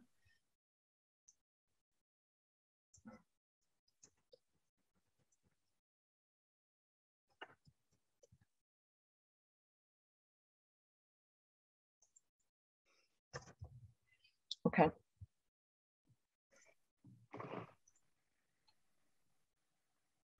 All right, move to approve the minutes of March 14th as amended. Second. Anybody opposed? Okay, this one's 5-0. Okay, the last one, 321. Any comments? Were they in the folder? Yeah, I didn't get the review the last two from the last time I was able to look in the folder. The 321's not in there? Well, it wasn't in when I went and looked when I pulled everything, which was so let's hold off on 321 and we'll do that for our we'll put that on the our workshop on our next meeting. I think it's April 4th. I haven't looked at April 4th either, but if others have, I can. It's April 4th on there. It wasn't on the agenda, but I know. she's got them Sue in and there. I got them done. Oh, you did. Okay. Does the board want to vote either of those minutes right now, or we should table them? Let's table them. Okay. Change. All right. That's the last time we hurry to get those done. Right. Yeah. So the next time we meet is April, May 9th. So annual town meeting is before us. It's in 2 weeks. Hopefully we can all attend, and you we'll meet have May some 9th, kind of but are we also meeting on the 26th? Yes, Right. and day after town meeting. Ron, are you going to send that to Sharon to post? Yeah. With the We have a appropriate agenda? post Okay. next once we get these. post. What are you talking about? Posting the 26th. For the 26th. Yeah, I'll forward that information. Okay, thank you. I'm in Okay, but we town need hall tomorrow. to, and then we need to come up with an agenda, Sarah. Yeah, and then we're gonna need to get the public hearing notices done for a hearing probably the week after that. The week after May 16th, or maybe the end of that week. I'm going to take a crack at starting that, see what happens. Okay. All right, and All I'll right, try to come up guys. with an issues list that we can think about for each of these things. And really our goal is to get them to public hearing and get input on the matters. So it would be strategic to make them to make the issues as broad or so that we back them down, or so the public notice is vague broadly enough. Yeah. Okay. All right, I move we adjourn. I appreciate all the board is doing. Laura breaking has this up into pieces. Oh, I want to just make a plea on the night we're starting at 5:30. And I, for one, am coming right off the train from Cambridge, that we're starting early. Let's give ourselves a clock and end early. Like whatever we decide it is, 8:30, and then we're done. So we don't just expand to fill the evening till 10. Good idea. Understood. Okay. I agree. And I'll get everybody a printout somehow. I'll let you know. Okay, great. Thank you. Thank you, Sue. Thank you, Gail. Thanks. Okay, motion to adjourn. Any objections to adjourning? No. We're adjourned. Good night, everybody. Good night. See y'all. Good night, everyone. Take care.